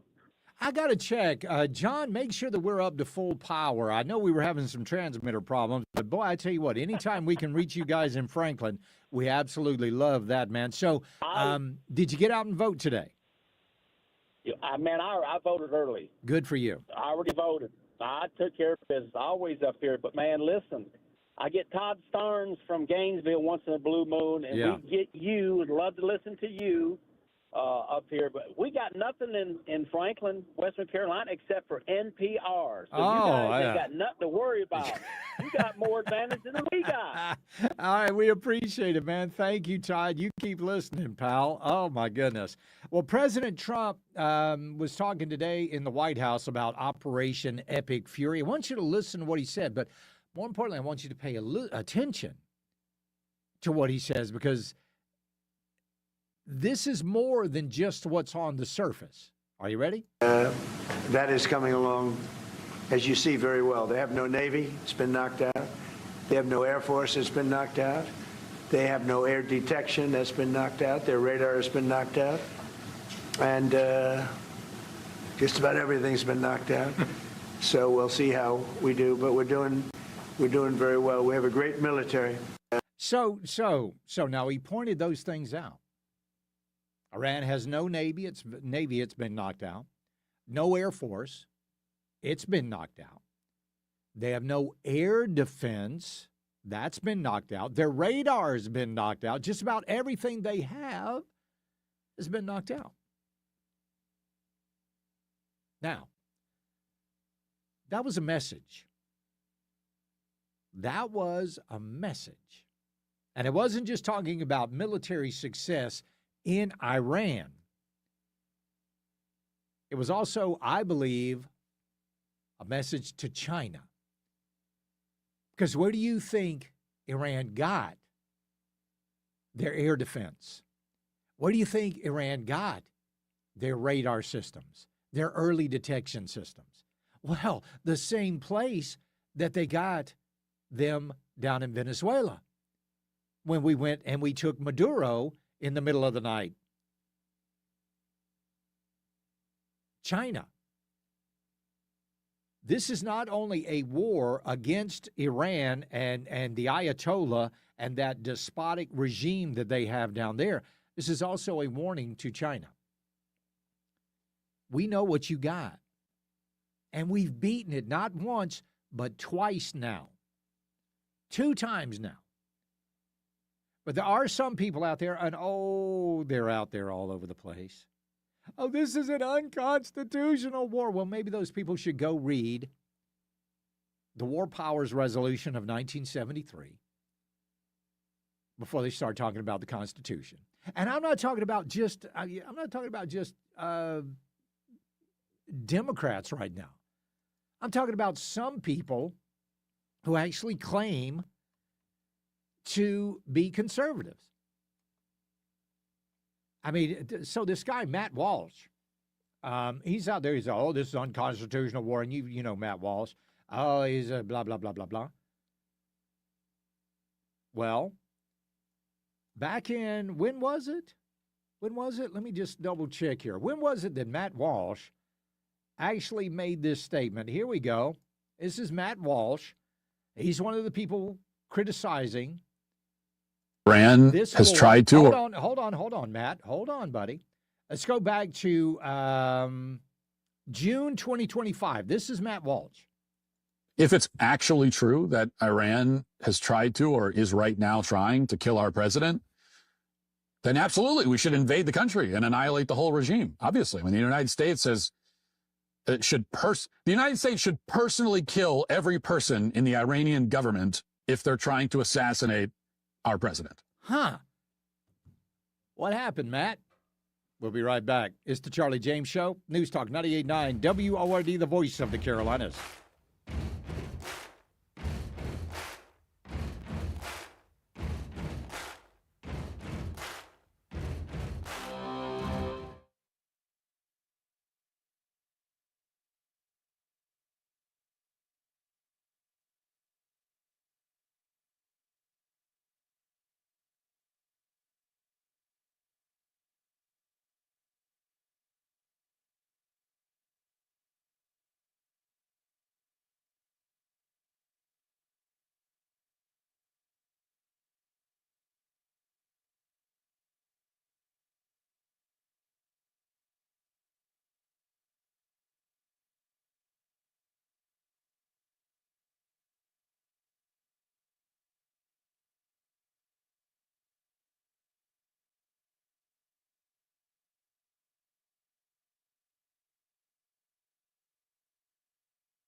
Let your fingers do the talking. Text the Common Sense Retirement Planning text line at 800-905-0989. This is the Charlie James Show on News Talk 98.9 WORD. The voice of the Carolinas.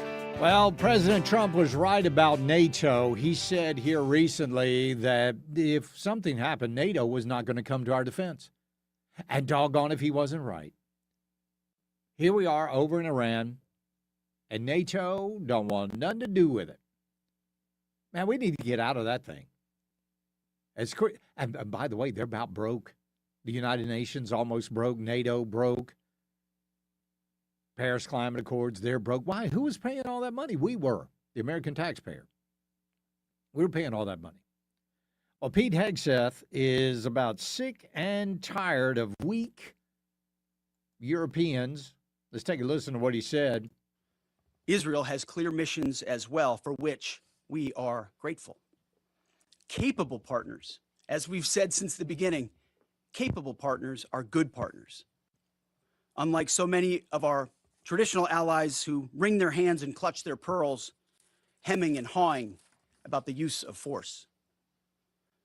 America, regardless of what so-called international institutions say, is unleashing the most lethal and precise air power campaign in history. B-2s, fighters, drones, missiles, and of course, classified effects. All on our terms, with maximum authorities. No stupid rules of engagement, no nation-building quagmire, no democracy-building exercise, no politically correct wars. We fight to win, and we don't waste time or lives. Exactly. There's a clear mission. And from what President Trump says, the hard stuff hasn't even happened yet. The big stuff, the big one, he says, is coming. We'll see what happens when it does. So this morning, the Iran Supreme Council decided they were going to get together and they were going to have a meeting to vote for the new supreme leader of Iran. They took the vote. They got all the ballot slips together, and they were counting the vote when all of a sudden, kablam. They were all taken out. All taken. Listen, this thing, somebody said yesterday, I think it was last night. It would have had to have been last night, right? Since it was Monday. Somebody said last night, they were like, I don't think this thing's going to last till Saturday. And you might be right. You might be right. But what amazes me is how many people are so willing to turn, oh my goodness, to turn on Donald Trump in a heartbeat. I'm talking about in a hummingbird's heartbeat. They turn on President Trump. I'm not going to tell you who this is from because that would just shock the snot out of you. But I want you to listen to this and tell me if this doesn't sound like something that was written by the Iranian ministry. Iran had no nuclear weapons and had no plans on building them. Over 100 schoolgirls were killed in Iran by President Donald Trump. Marco Rubio has said that we went to war for the state of Israel. This is an unconstitutional war. Americans don't need to be foot soldiers for another Epstein, for the Antichrist Epstein class. What? And that's supposedly from a conservative. Supposedly, a conservative person wrote that. First of all, yeah, they did. Well, let me ask you something, though, Mr. Fella. If Iran had no plans on building nuclear weapons, then why did they reject President Trump's offer for fuel to be used in power plants? Well, and by the way, somebody asked the question last night. They were like, hey, why does Iran need, if they've got all that oil, why does Iran need nuclear power plants? Why don't you build some of those oil fire power plants? You could do that easily, right? because they were lying. So President Trump offers them the uranium, the appropriate uranium to use for an energy program, and they rejected it. They didn't want that because that's not the uranium they wanted. They wanted uranium that could be spun down into a nuclear weapon. Why have they refused inspections for so many years? Why is that? Why do you think that would be? We all know what they were doing. And we know who they wanted to do it to. Not only Israel, but our interest in the Middle East as well. I mean, you saw what they did. You saw what they did. They immediately turned on Dubai. They immediately turned on, all of their neighbors in the Middle East. They droned the Burj Khalifa, or tried to. Thankfully, the world's tallest building is still there. That would have been an unbelievable disaster. So now you've got these countries in the Middle East, the neighbors of Iran. They're sick and tired of this crap. I think it's going to get pretty bad for those folks pretty soon. But then to say 100 schoolgirls were killed in Iran by President Trump, when it's been shown that it wasn't Israel, it wasn't the United States, but it was an IRGC missile that went up, malfunctioned, and fell on that girls' school in Iran. And why do you think that would be? Because that's where Iran puts their missile sites. They put their missile sites near schools so we won't bomb them. Think about that for a second. 600 yards away, 6 football fields away from a missile site was a girls' school. Think about it. And why wasn't it evacuated? Yeah. So I'm just, man, I'm telling you what, some of these people, I know. Anyway, so there you go. All right, WORD Talk Line. We'll take a quick break. The WORD Talk Line, 800-9050-989. You know what? I'm going to go to Jim in Greenville, talk to him real quick. Jim, welcome. Hi. I was just trying to give some information to your call screener, but I guess I can do it on the phone.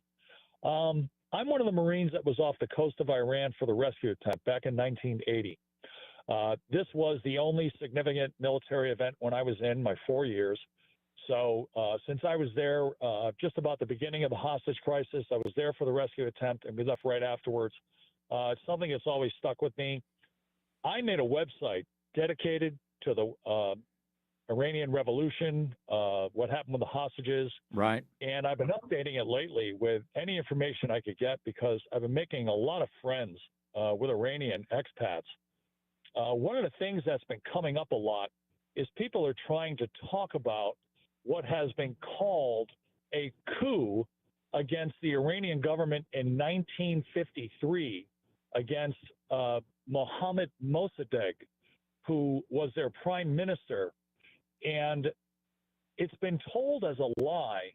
The CIA and the British intelligence did help spread propaganda that was against Mossadegh, but the authority to remove him was in the Iranian constitution. And what he had done was he nationalized the oil industry and said that he wanted to start handing it out to all the neighboring Muslim countries instead of using it to help the internal government and to help modernize the country. So the Shah had him removed from power. The first order that the Shah gave him, Mossadegh arrested the general that came to give him that information. It was from then that the Shah had him removed. Now, he did not throw him in jail. He let him run around the country. But there's a lot of lies about this. We did not overthrow their country. Right. He was, back in 53. The Shah removed him because he did have the power to do that constitutionally. So, Jim, he was like an employee of the Shah. What's your website? My website is www. Now, this is all going to be one word. Okay. The Hostage Rescue Attempt in Iran.com. So www.thehostagerescueattemptiniran.com. All right. We will certainly look that up. I appreciate it, buddy. Thank you. We'll take a quick break and be right back. It's the Charlie James Show. News Talk 98.9 WORD, the voice of the Carolinas. A native Georgia bulldog who bites back at big government. It's the Charlie James Show on News Talk 98.9 WORD, the voice of the Carolinas.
One number does it all. 800-905-0989. This is the Charlie James Show on News Talk 98.9 WORD. The voice of the Carolinas. Well, I told you today that they in Columbia tried to pull a fast one on H5183. That is the bill that would close the primaries here in South Carolina. So they took it over to the Tort Reform Ad Hoc Committee for whatever reason. It was there. And then they didn't tell anybody about it. I mean, this was literally like you had not even an hour's notice that this thing was going on. And they didn't publicize it because they didn't want anybody to show up. But because we got wind of it here on this radio station and on this program, we let you know about it. We let you know what was going on. We had Sarita Edgerton call in. We had Adam Morgan sending us texts going, hey, Charlie, you're not going to believe this. Look at what I was even talking with Drew McKissick today. Drew was even shocked by this. So guess what happened? Again, no hearing on closing the primaries. No hearing. Now, I don't know if they didn't have, no, we don't have time, or if you guys picked up that phone and you started calling and they were like, yeah, we better not do this right now. I think that's what happened. That's the pressure that you guys can put on Columbia. That's the pressure. And we need to put more pressure on them. We need to, whenever the phone rings in their office, I want a little bead of sweat to pop up over their top lip. Just, oh, no. Oh, no. What has Charlie been telling these people now? Oh, my goodness. I don't even want to answer that phone. Let me just send that to voicemail. I want them to be nervous. They're not, I'll say it again, they're not afraid of you enough. They should be scared to death. All the time. And I don't mean of threats. I don't mean of physical harm. I mean scared of death, of losing their jobs. And I think a lot of those people in Columbia need to lose their jobs. June 9th, you've got the opportunity to do that. You've got the opportunity to have a government in South Carolina that we can actually be proud of. You've got the opportunity coming up in June to sit there and say, hey, Florida, check this out. You think, oh, you guys are all conservative down there. You watch what we do here in South Carolina. You've got the opportunity to make those legislators down in Florida going, dang, how did they get that done? You've got that chance. You've got that chance. We can either be the front runner or we can be riding drag. And I don't mean drag as in dresses. I mean you're in the back of the herd. You're the cowboys in the back of the herd wearing the dust mask because it's all kicking up in your face. That's where we are right now. Did you know with all in every single, they did a survey of all the state legislatures in the United States, all 50 of them. And they wanted to see which of these state legislatures, the Republicans, they just looked at the Republicans, which of these Republican state legislators, churs, were the most or least conservative. We came in number 3, New Hampshire and Vermont. Those were the only 2 Republican state legislatures that were more liberal than South Carolina. We were number 48. There's only 2 other states had more liberal state legislatures than we do. You can change that. Coming up in November. We'll be right back. Coming up in June. We'll be right back. It's the Charlie James Show. News Talk 98.9 WORD, the voice of the Carolinas. Tough on issues, sharp with facts. It's the Charlie James Show on News Talk 98.9 WORD, the voice of the Carolinas.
Hey, Charlie. Let's talk.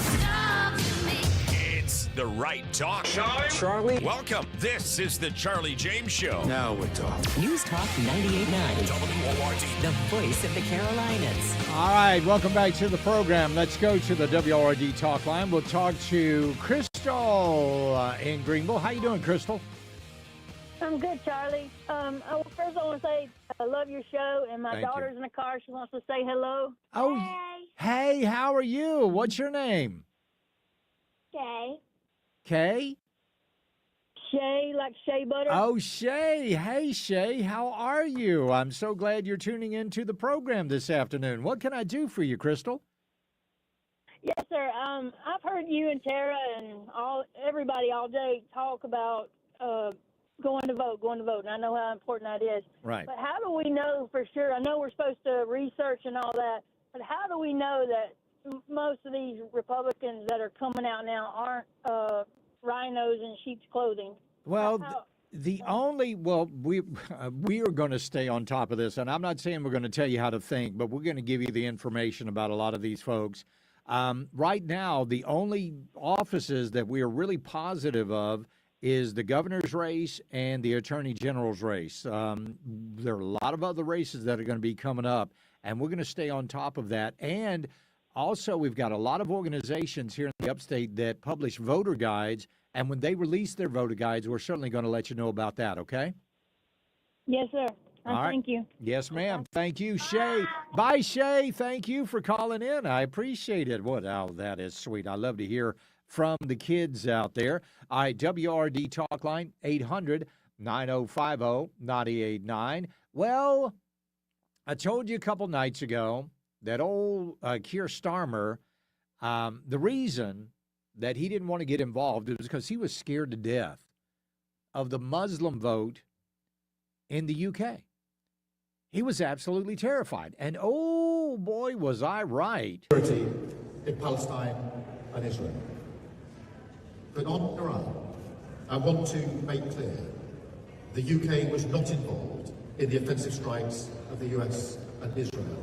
I just want to make sure that you know that the UK was not involved on the offensive strikes from Israel and the United States. It wasn't us. We didn't do it.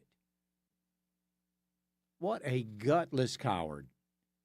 He truly is. I don't know. They got to get that guy out of there. Now, this is he said that we can use his bases over in Cyprus. Spain is not letting us do anything. So President Trump said, you know what, Spain? You're dead to me. Forget it. We're not going to do anything with Spain anymore. You don't even exist. What do they even make? I don't even know. Have you ever bought a product that said made in Spain? I don't even have one. I don't have one in any of my properties. I have no idea. Spain. Probably one of the most inconsequential nations on the planet, and now less consequential today. Way to go, Spain. Way to go. But I made a prediction probably last night. I think it was last night, when I said that pretty soon the Democrats were going to say exactly what Joy Behar said on The View today. There's a lot of angry people. You know, there's something fishy about why he did it to me. I don't trust him anyway, and they all lie. But why is he really doing this? First of all, he knows that his administration is in trouble because people want the prices of food to go down. They want eggs to go down. They want gas to go down. And all of those things were happening, by the way. They were happening. And things are going up because of this. Gas is now at a higher point. The Dow dropped 880 points this morning. Still above 50,000. Oil prices are up 10%. Right. So why is he doing this? Possibly it's a distraction, like a wag the dog situation. I knew that was coming. I told you that was going to happen. I told you they were going to say wag the dog, and doggone if I wasn't right. How about that? Let's go to, I'm going to ring my own bell. There you go. Way to go, Charlie. Good job. Another prediction comes true. Let's go to Robert in Mills River. How you doing, Robert? I'm doing good, Charlie. I hope you're doing good. I am, yes, sir. What's up? My mom was put under the ground today, but you know, Chuck from Mills River here, he come through, and last night we jammed guitars together. Did you really? I've never met him or nothing, but he's a great guy, and you are too, Charlie. I appreciate it, man. Thank you. You and JJ, and I keep telling JJ he's going to have his own show one day.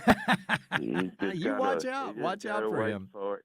Yep. Yeah. Well, Charlie, God bless you, and, God bless my mom. And Absolutely. Absolutely, Robert. I know it was a hard day for you, buddy. I appreciate it. Yes, Thank it you. was. And our thoughts and our prayers are absolutely with you. And while we're talking about that, I want to give once again, give a heartfelt condolences to Bill Frady for losing his father. That is a hard day. It is a very hard day. But I've heard it said that you can never truly be a man until you bury your father.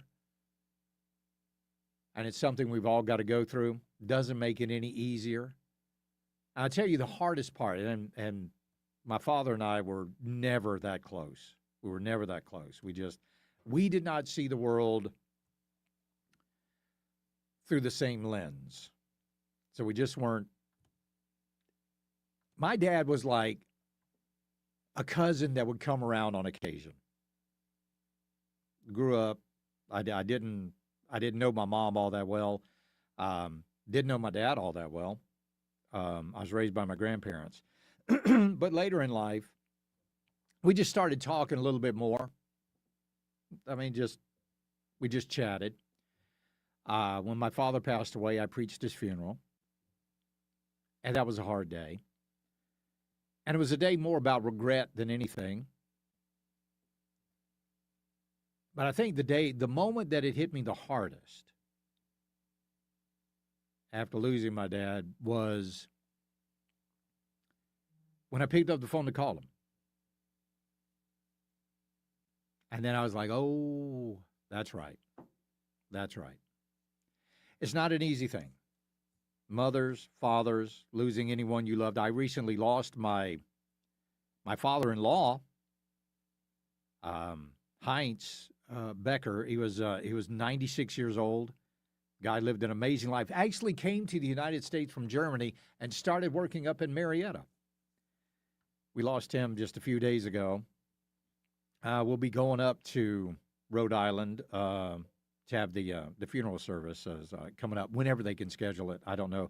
They have a thing about frozen ground up there, so so they have to pick the date of the funeral. But losing a loved one, never an easy thing. Never an easy thing. But the only solace that we can take away from that is knowing that they are far better off now than we are. We'll be right back. It's the Charlie James Show. News Talk 98.9 WORD, the voice of the Carolinas.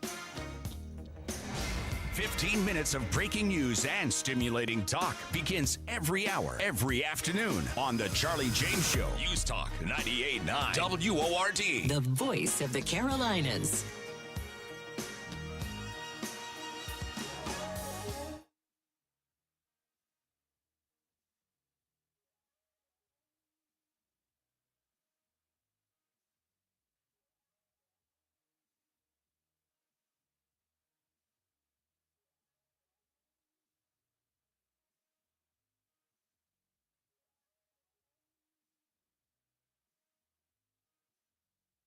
Cloudy skies here for this afternoon. We'll see high around 58. Tonight, partly cloudy skies develop, low near 48. Wednesday, sunny.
Charlie Speaks. You listen on your time. Get the show on demand. Text podcast to 800-905-0989. The Charlie James Show on News Talk 98.9 WORD. The voice of the Carolinas.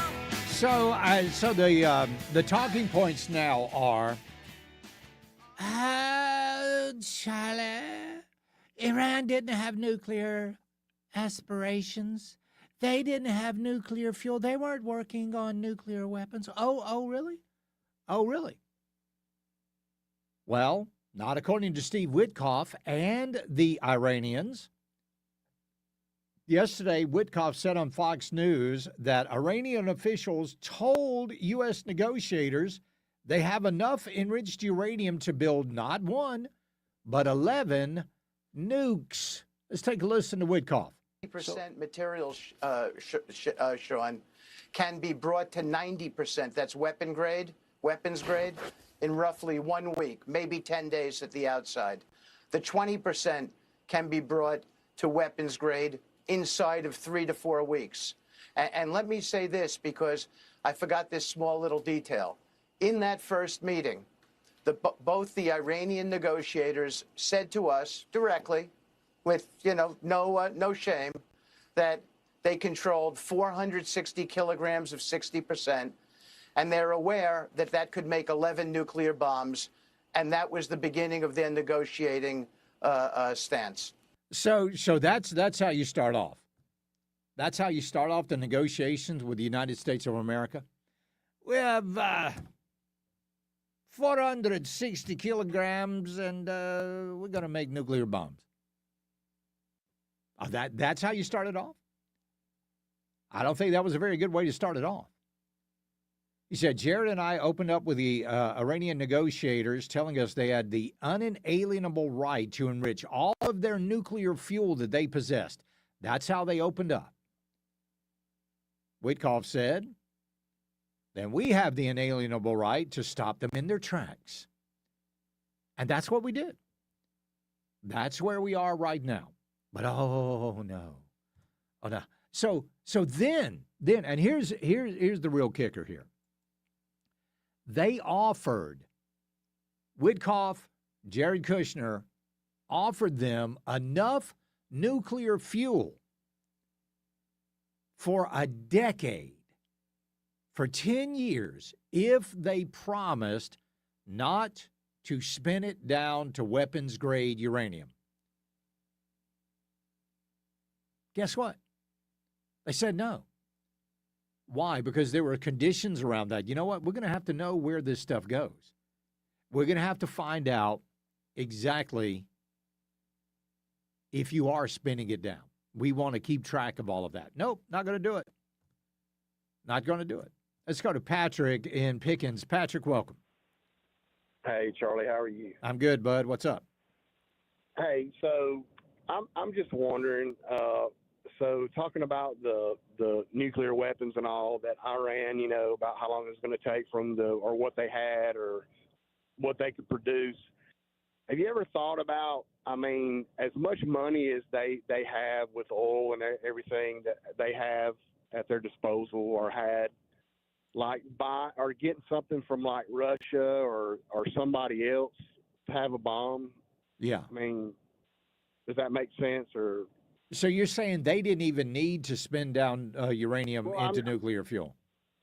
Well, I just wonder if it ever crossed or they even thought about or getting it from Russia or China or whoever, North Korea. I'm sure it would be difficult, but yeah, it would be. It would be very difficult. But and you're right about that. They got a lot of money over there. They got a lot of money, and they got all that oil. So it's obvious they don't need it for energy production, right? You can have oil-fired, power plants. So they were obviously. I don't know. I don't know. Maybe they just wanted to be in control of their own destiny. I don't know. Yeah, but hey, and go back when you were talking about Matt Walsh earlier. Yeah. About what happened, he probably got a little bit of that Democrat Kool-Aid. He probably started sipping on it. Yeah, it does. A lot of people, man, they're churning out that Democrat Kool-Aid like crazy. I appreciate it, Patrick. Thank you very, very much. And it is. I mean, all these people that are like, why are we doing? And you know what? It's all of these. Man, you've got the panicans out there. And if you know what don't know what the panicans are, they're these so-called conservatives that they're always in a panic. Oh, Donald Trump. Oh, Donald Trump. Donald Trump's the only one that's trying to save this country. You tell me what anybody else has done. Lisa over on the Facebook stream says Iran never wanted a deal. They were just starting to draw time out for them to get to enrichment. You're exactly right, Lisa. Exactly right. And they've been doing that. Now, we took care of a lot of that when we flew over there in the middle of the night and bombed the snot out of them, but they diversified. They had all of this stuff all over the place.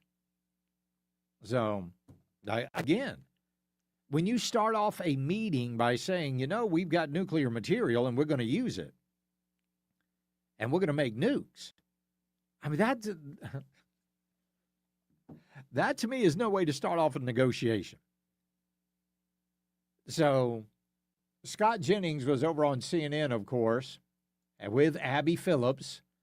I want you to listen to what she said and his response. Here we go. But hold on. If bombs dropping on the nuclear program and destroying them last year didn't help move forward those objectives of deterring the regime, why do we think that suddenly this is going to do the same thing? Because the people who weren't deterred are now dead. He is exactly right. The people who weren't deterred are now dead. In fact, today, the Israel Defense Forces attacked a meeting of the Iranian Supreme Council where officials were meeting to select a new supreme leader following the death of the Ayatollah Khomeini. A senior Israeli official said that Israel struck while they were counting the votes for the appointment of the supreme leader. So it'd be like, hello, how are you? Yes, we're having a meeting tonight. We're having a meeting this morning. Yeah, we're electing a new supreme leader. Yes, we're electing supreme leader. Where? At the same old place. Yeah, this is the same place we always meet at. Yeah, you show up, we need your vote. We need your vote. No, we didn't want to change places. We didn't want to make it too complicated. We didn't want to have to be able to use Google Maps or anything like that. We just same old place. We'll meet, we'll vote, we'll go have lunch. Okay, all right, bye-bye. So then they're there in the meeting, and they're like, okay, we're counting the votes now. Everybody's voting. All right, we're going to count them votes. All right, wait a minute, hold on. What is that noise? Anybody hear a noise? Does anyone hear it? Is it just me? Is that the air conditioning? I don't know. It's a And now they're calling for the Ayatollah's son to take over. At least the IRGC, the Iranian Guard, is calling for the Ayatollah's son to take over. Could we be the first one to say, rest in peace? We'll be right back. It's the Charlie James Show. News Talk 98.9 WORD, the voice of the Carolinas. Hitting truth bombs longer than he drives off the tee. It's the Charlie James Show. News Talk 98.9 WORD, the voice of the Carolinas.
happen, type your message on the Common Sense Retirement Planning text line. 800-905-0989. This is the Charlie James Show on News Talk 98.9 WORD. The voice of the Carolinas. All right, let's go to the WRD talk line. We'll talk to Sarah up in Hendersonville. How you doing, Sarah? I'm doing better than I deserve. How All about right. you, Charlie? I'm doing great. What's up? Well, I just figured out after all of this time on how to use what the Democrats say about people.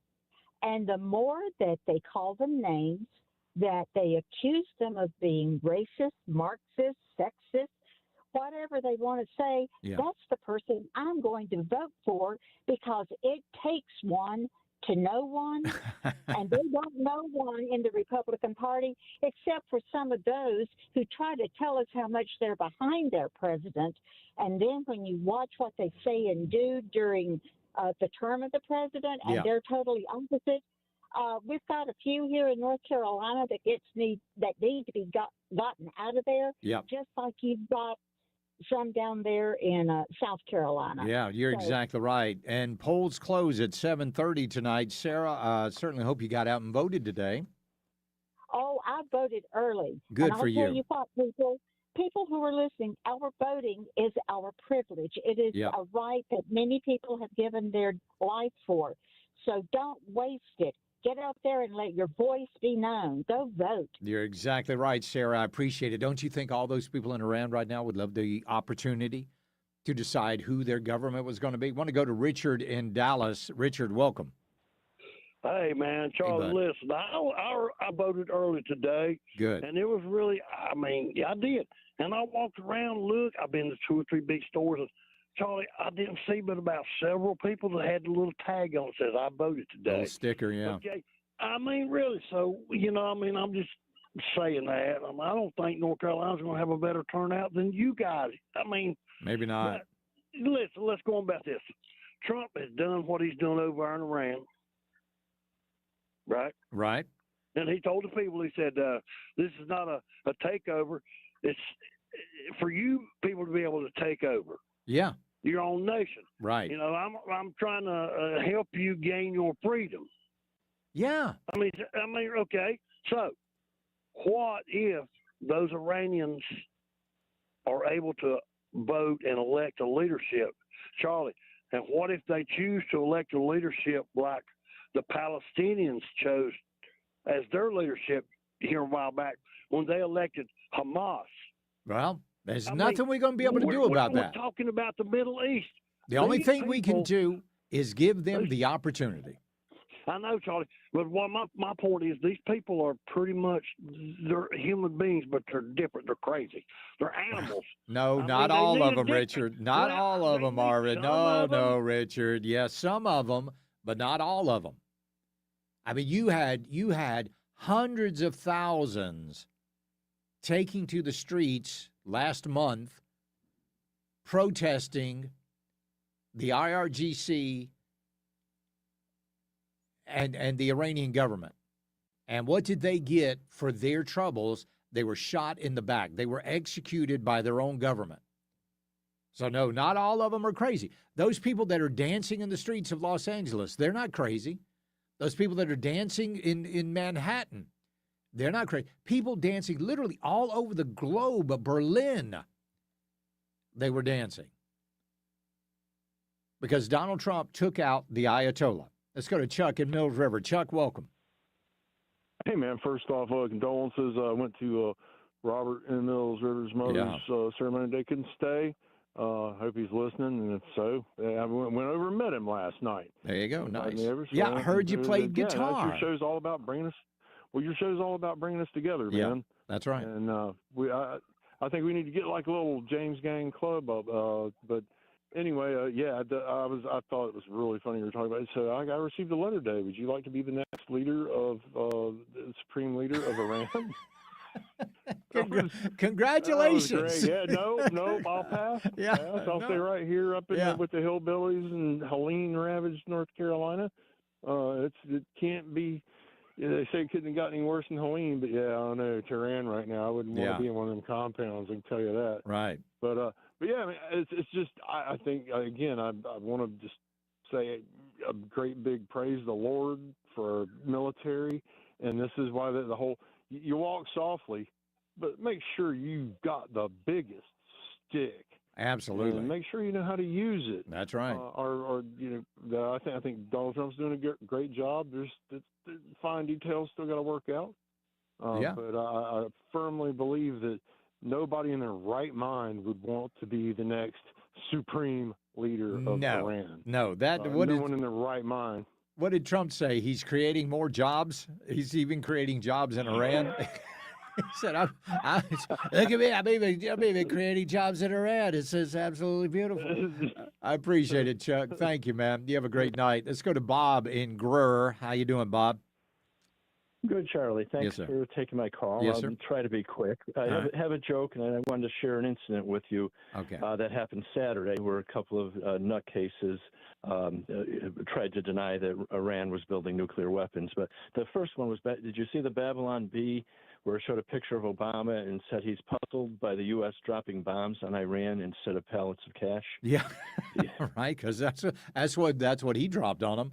What, $1.4 billion in the middle of the night? That's a lot of money. And then Joe Biden giving them all that cash, Yeah. And what I wanted to share with you was, someone I was talking to Saturday was happy that Iran attacked the U.S. ships, and I said, well, you can't allow Iran to have nuclear weapons, and basically he went radical college student mode on me and started screaming at me, saying that they weren't building weapons, and of course they are. They have like a stockpile of 60% enriched uranium, which takes only a couple of weeks to get it to a weapons grade. Right. But the other fallacies were, they tried to say, well, if Israel has nuclear weapons, why can't you let Iran have nuclear weapons? And the fallacy in that is just because the police have weapons, you don't let the cartels have weapons. Exactly. Yeah, I mean, Iran, part of their belief system is that they have to subjugate the rest of the world to Islam, whereas Judaism does not, and Christianity does not have that. They just believe in defensive wars, not. The only holy wars were way back with the Canaanites and the Jebusites, and since then it's only defensive wars. And that's what Israel's doing.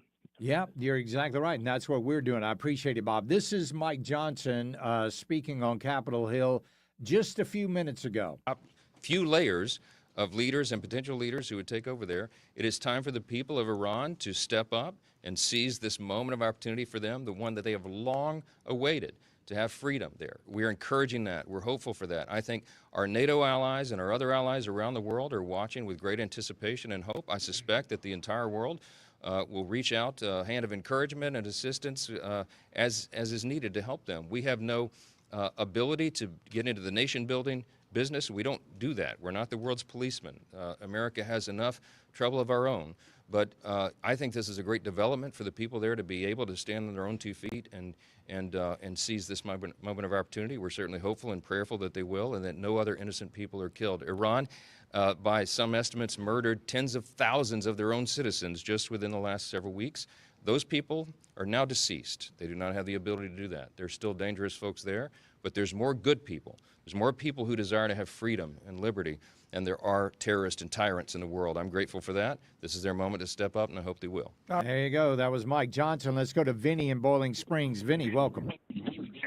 Oh, Charlie. Vinny. I got a special request to all my Islamist brothers and sisters out there in our globally.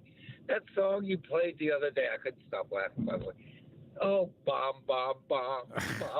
Iran, bomb. Yeah. It's my love to these guys out there. And Trump, you're doing a wonderful job. Yeah. I love it. Listen, I can't help it. Everybody out there right now, you want a free life? Get out and vote. Exactly. Vote today. North Carolina, get out there. And then June 9th for us. Yep, you're exactly right. Vinny, I appreciate that. All right, folks, in North Carolina, you have got about an hour and, wait a minute, hold on. Nope, you've got about 45 minutes until the polls close in North Carolina. If you guys haven't voted, you need to go do that. Voter turnout is going to be critical today because a lot of these people that win these primaries, just like here in South Carolina, they're going to go on to win the general election. So you've got about 45 minutes. The polls close at 7:30 tonight. We'll be right back. It's the Charlie James Show. News Talk 98.9 WORD, the voice of the Carolinas.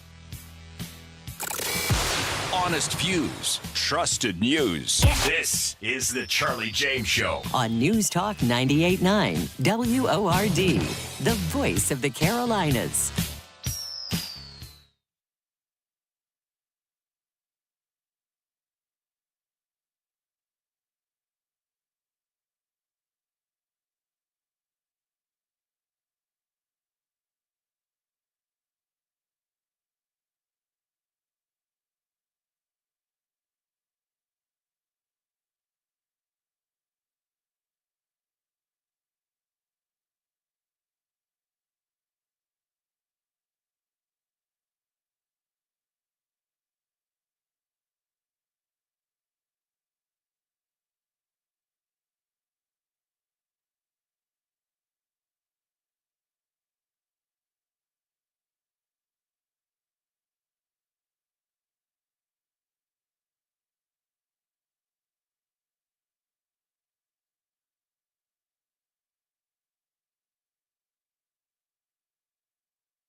Chat with Charlie. 800-905-0989. Save it on your phone. This is the Charlie James Show, only on News Talk 98.9 WORD. The voice of the Carolinas. Well, Iran might have a new supreme leader.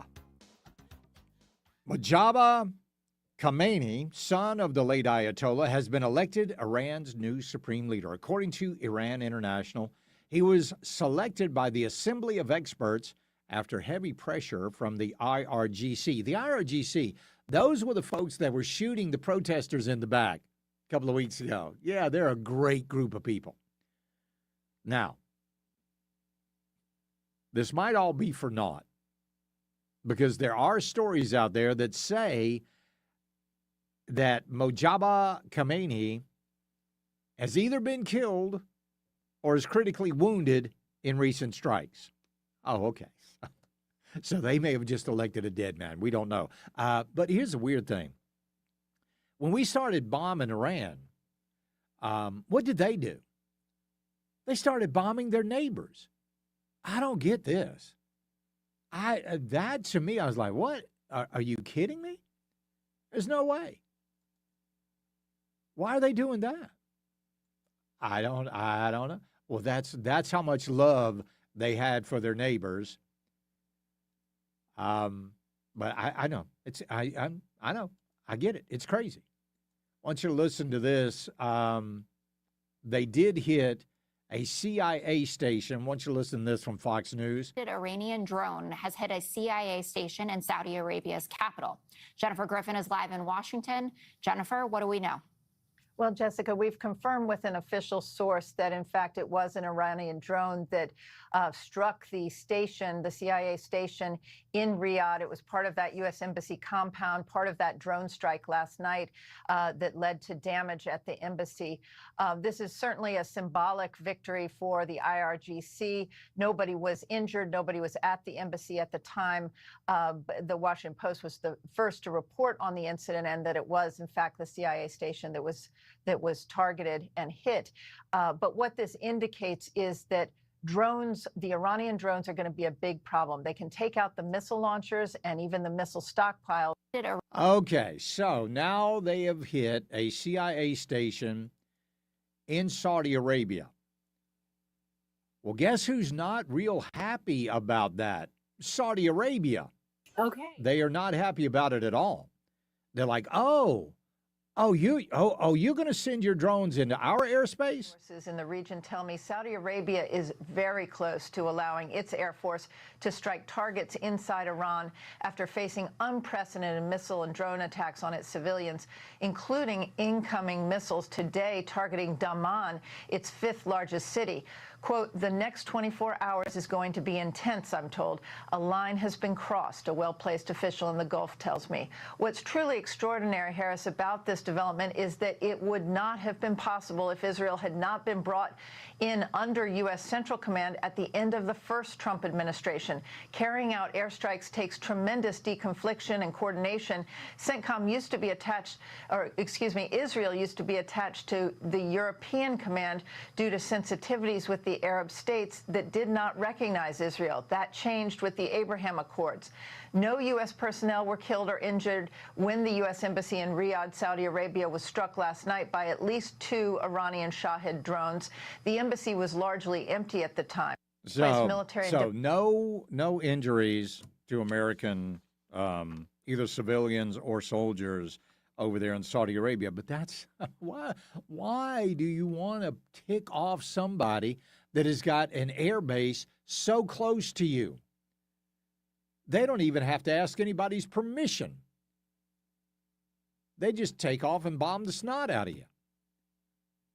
The actions that these people have taken, I mean, just defy all logic. They really do. Now, those drones are going to be a big problem. They are going to be a problem. And I do not believe that, and a lot of people in the administration don't believe that we're going to need to put boots on the ground in Iran. You take out what you can take out. You take out all the supreme leadership, which we have done not once but twice. I think it was actually 3 times. Is that the 3rd time we took out all of these people? They're like, hey, let's all get together, and they get bombed again. But I believe that this war should be fought without boots on the ground. And I believe we need to go in and we need to dismantle their infrastructure, their military infrastructure, to the point where maybe some of the civilians can take over. Maybe they can take over and start doing some of this work. We'll see. We will see. But there's no telling how this thing is going to work out. But do I think it's going to be a long, drawn-out thing? No, probably not. Probably not. Charlie, am I not mistaken? The Quran gives Muslims the right to lie if it advances their goals. If they lie to an infidel, yes, they say it is absolutely okay to lie to an infidel. That's according to the Quran. All right, folks, you folks in North Carolina, you got about 35 minutes, less than that, 34 minutes and a few seconds to get to the polls. The polls close at 7:30. We talked earlier today with Kyle Kirby, the Mecklenburg County GOP chairman. He said, and this was around 4 o'clock, he said the turnout was right around 10%. Oh, gosh. That is abysmal. Now, he was only talking about Mecklenburg County. Maybe it is more substantial in other places. But if you guys have not voted yet, maybe you're on your way home, maybe you're going out to get ice cream or whatever it is, get out there and vote. Let's go to Lee in Greenville. Not much time, but Lee, go ahead. Yeah, well, listen, serious stuff going on right now in Iran, believe me. They're shooting their civilian demonstrators against the government. It's a government in tragedy. And fallen. They're trying to have the last word. Serious matter. Hope it'll be over in a few days. I do too. I do too, Lee. Thank you very, very much. All right, folks, we're going to get out of here. We'll have all of the election returns tonight, not only from North Carolina, but also Arkansas and those big races in Texas as well. We'll see you then. Y'all have a lovely evening. God bless. Buckle up. Bye, y'all.